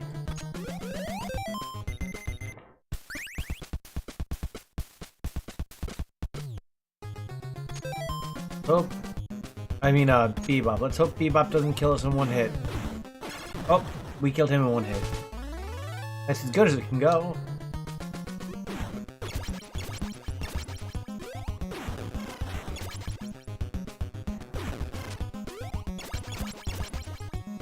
I always thought that the second movie missed a good opportunity by going with Toka and Razor because they wanted to have new toys rather than Bebop and Rocksteady. I think that they lost a lot of fan support.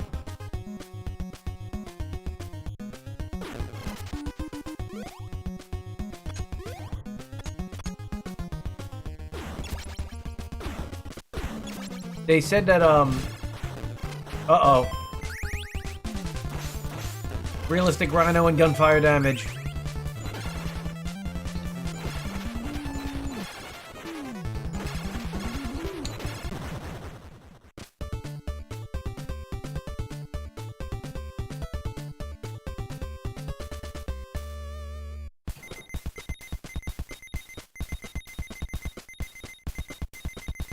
Oh no. I think that there's ever since I switched to Restream, I think I'm delayed too. Don't worry. I think everyone's delayed.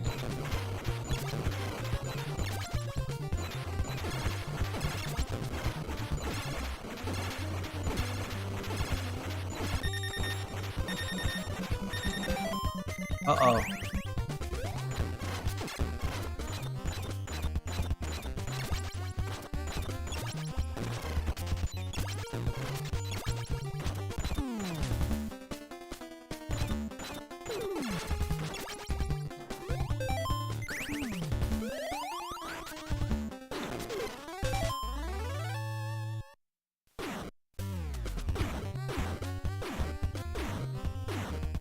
Yeah, I think when you think of the main Shredder, or the main Ninja Turtle villains, if you're not going with Shredder, if you're not going with Krang, right? The first one you might think, first ones you probably think of are Rocksteady and Bebop. I mean, can you think of a villain that you'd think of more? Especially at the early 90s stage? Because I can't. It'd be Rocksteady, Bebop after Shredder, and maybe Krang. So this is a randomizer. And so the different turtles are given different reskins, and their moves do different amounts of damage than in the regular game. Rat King.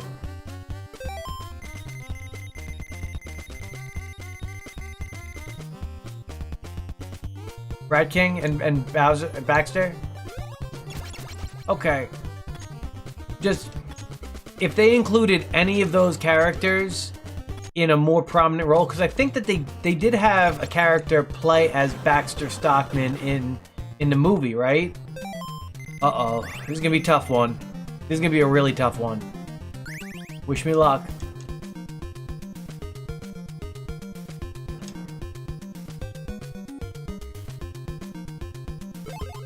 Leatherhead's very... Well, I agree, but I think that Toka and Razor are equally as individually needing the other.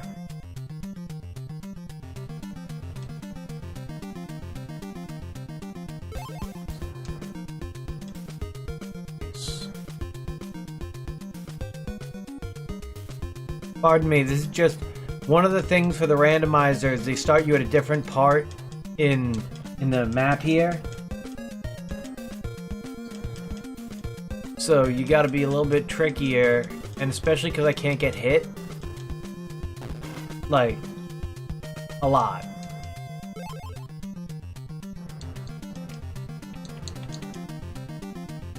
I actually should probably switch until the seaweed.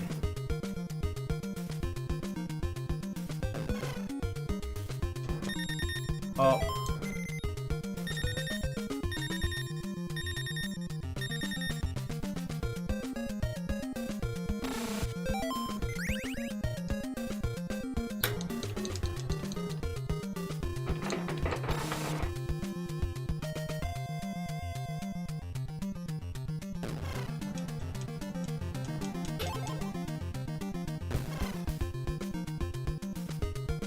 There are 2 more hits you can't avoid at all.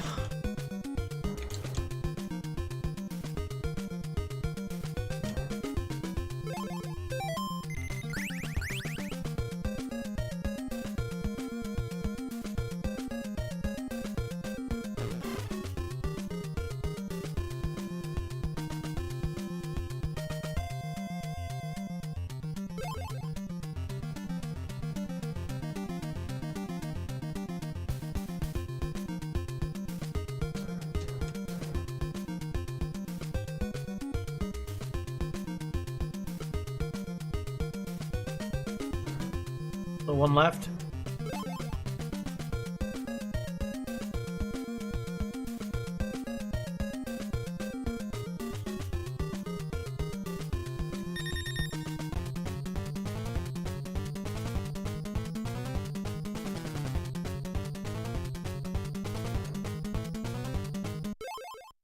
Okay. Now let's see if we can actually survive this.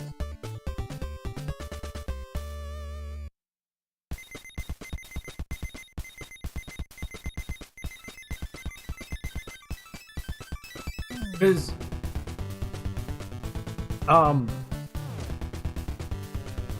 the ending of part 2 was kind of like, where do we go from here? They didn't tease Krang. Like, if they could go back and tease Krang at the end of the second movie, I think they would.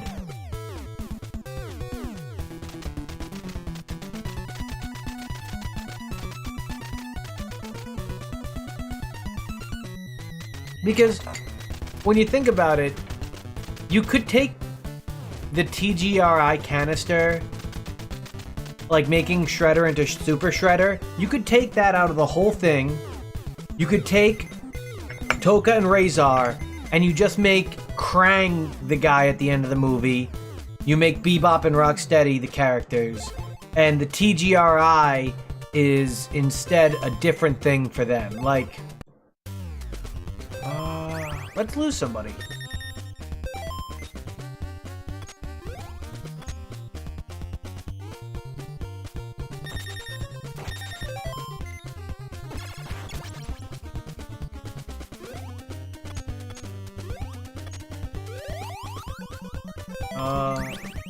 Who are we losing? We're losing Mikey.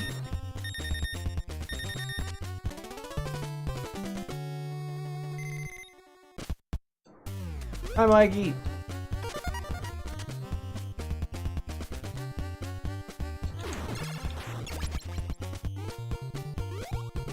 It's quicker than getting a pizza. I'm fine with that now.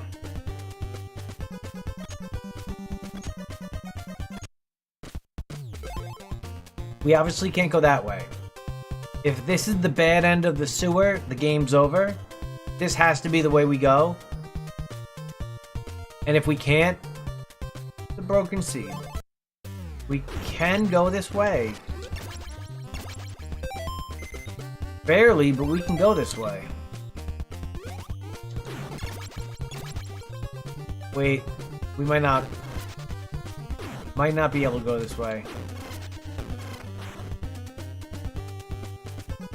No, I'm just thinking right now, there's a chance we are stuck. There might be a way to damage boost through.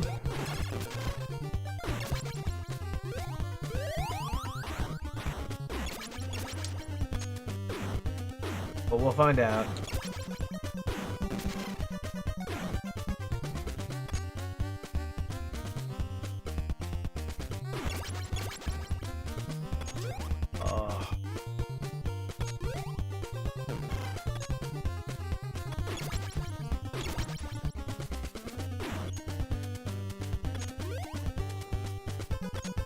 Aha.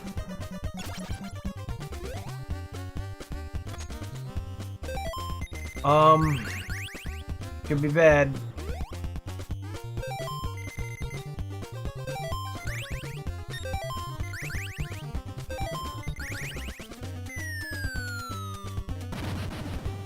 Where are we falling? Yeah, that's the end. Ain't no way to defeat it.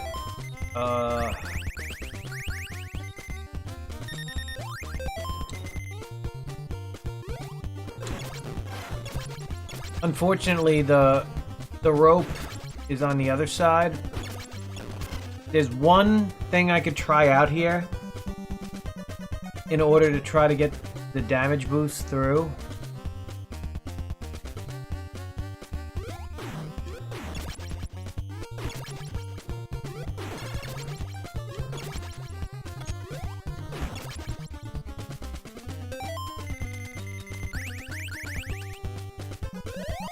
Really shouldn't even be grabbing that if I'm trying to do the damage boost thing.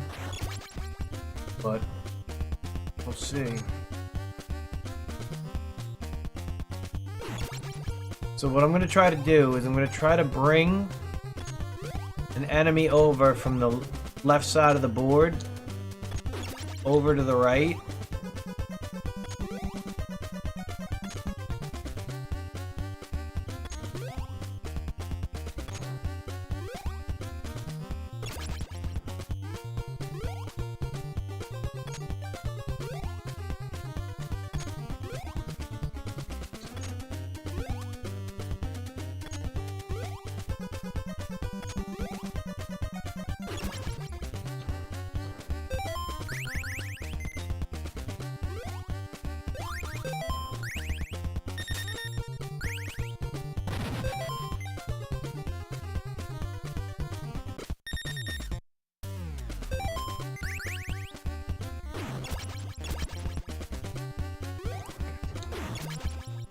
So you know how I grabbed the pizza that time?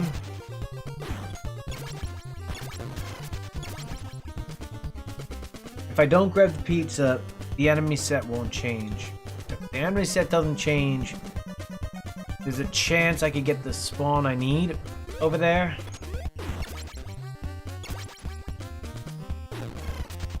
So I'm going to try to do this again. I'm not going to grab this pizza though.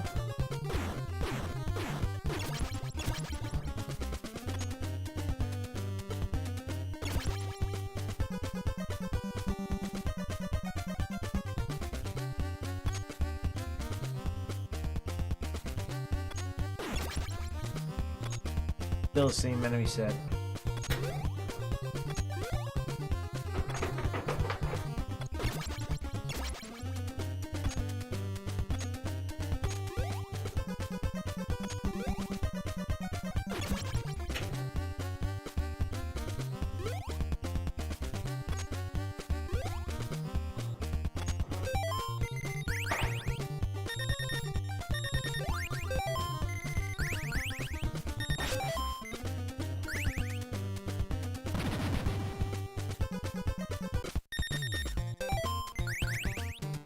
Yep, can't get through. That's just how it be some days, you know?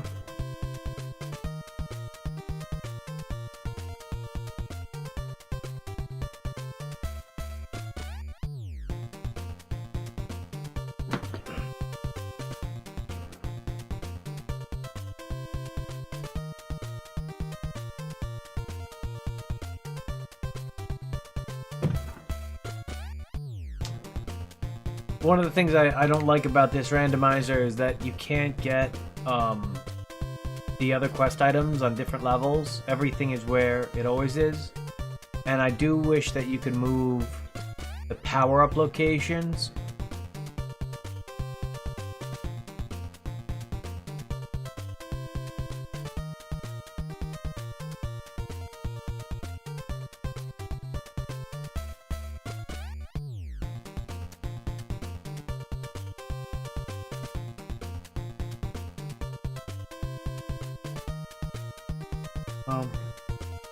About time for me to go check on my buddy Mr. Mac. I appreciate everyone coming through. I'm gonna give shout outs because I have that ability.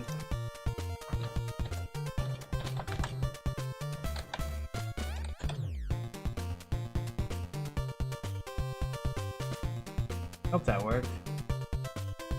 Alright, here we go. One more primary weapon to go here. Hello, boys. I'm back. Yeah.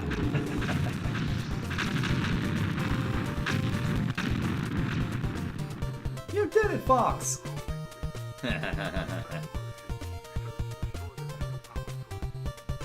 Oh boy.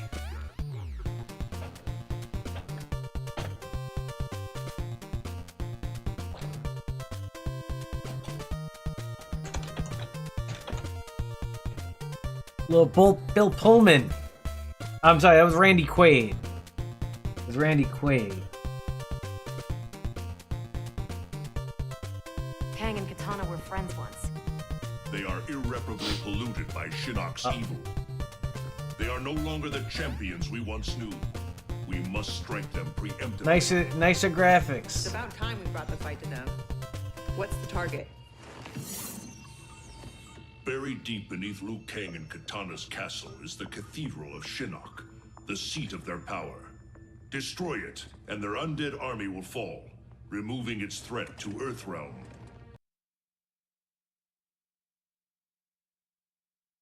Oh. Thank you. I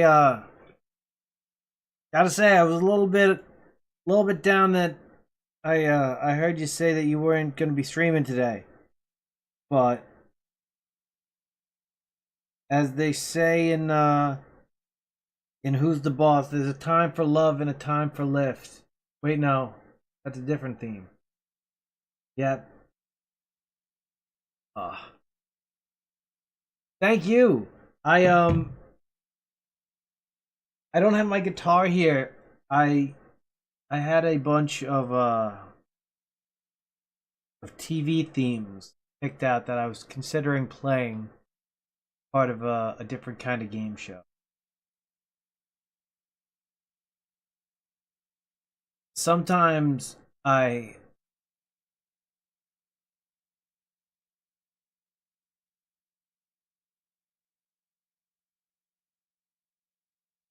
like the black jerseys. I find that they're easier to keep clean.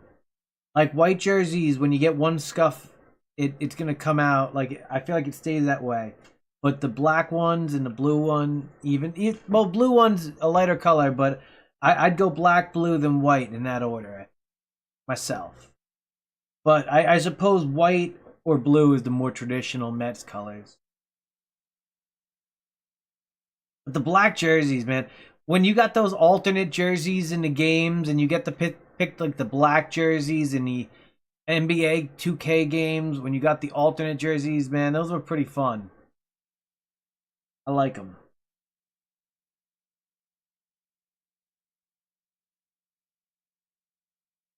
I got a German Shepherd I gotta go take care of. So I'm gonna check online, see who is streaming currently that I could throw to. Oh, OSW review. That sounds like a thing I can do. I don't even know if they still do raids. Do they still do raids?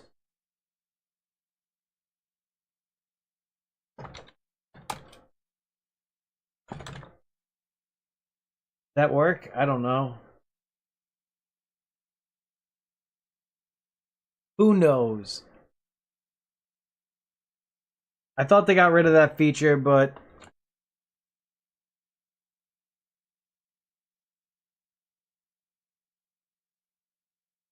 oh, raid channel's in here.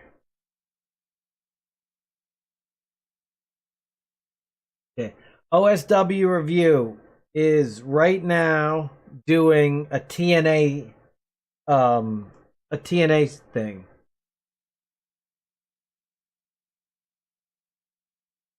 So we're gonna head over to OSW review.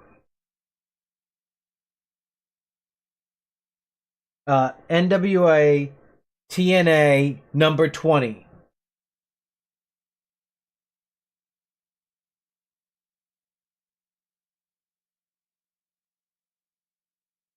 I thank you so much. I'm gonna go play a little frisbee with my buddy Mac. Maybe make myself a late in the day pizza. Come back here, edit.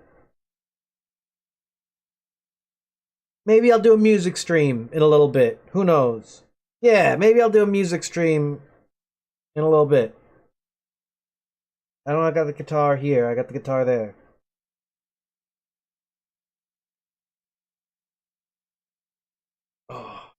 Oh, there's a thing. I'm supposed to do something tonight.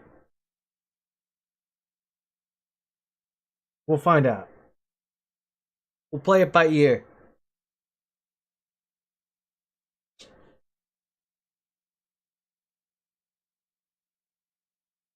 Rating, bye.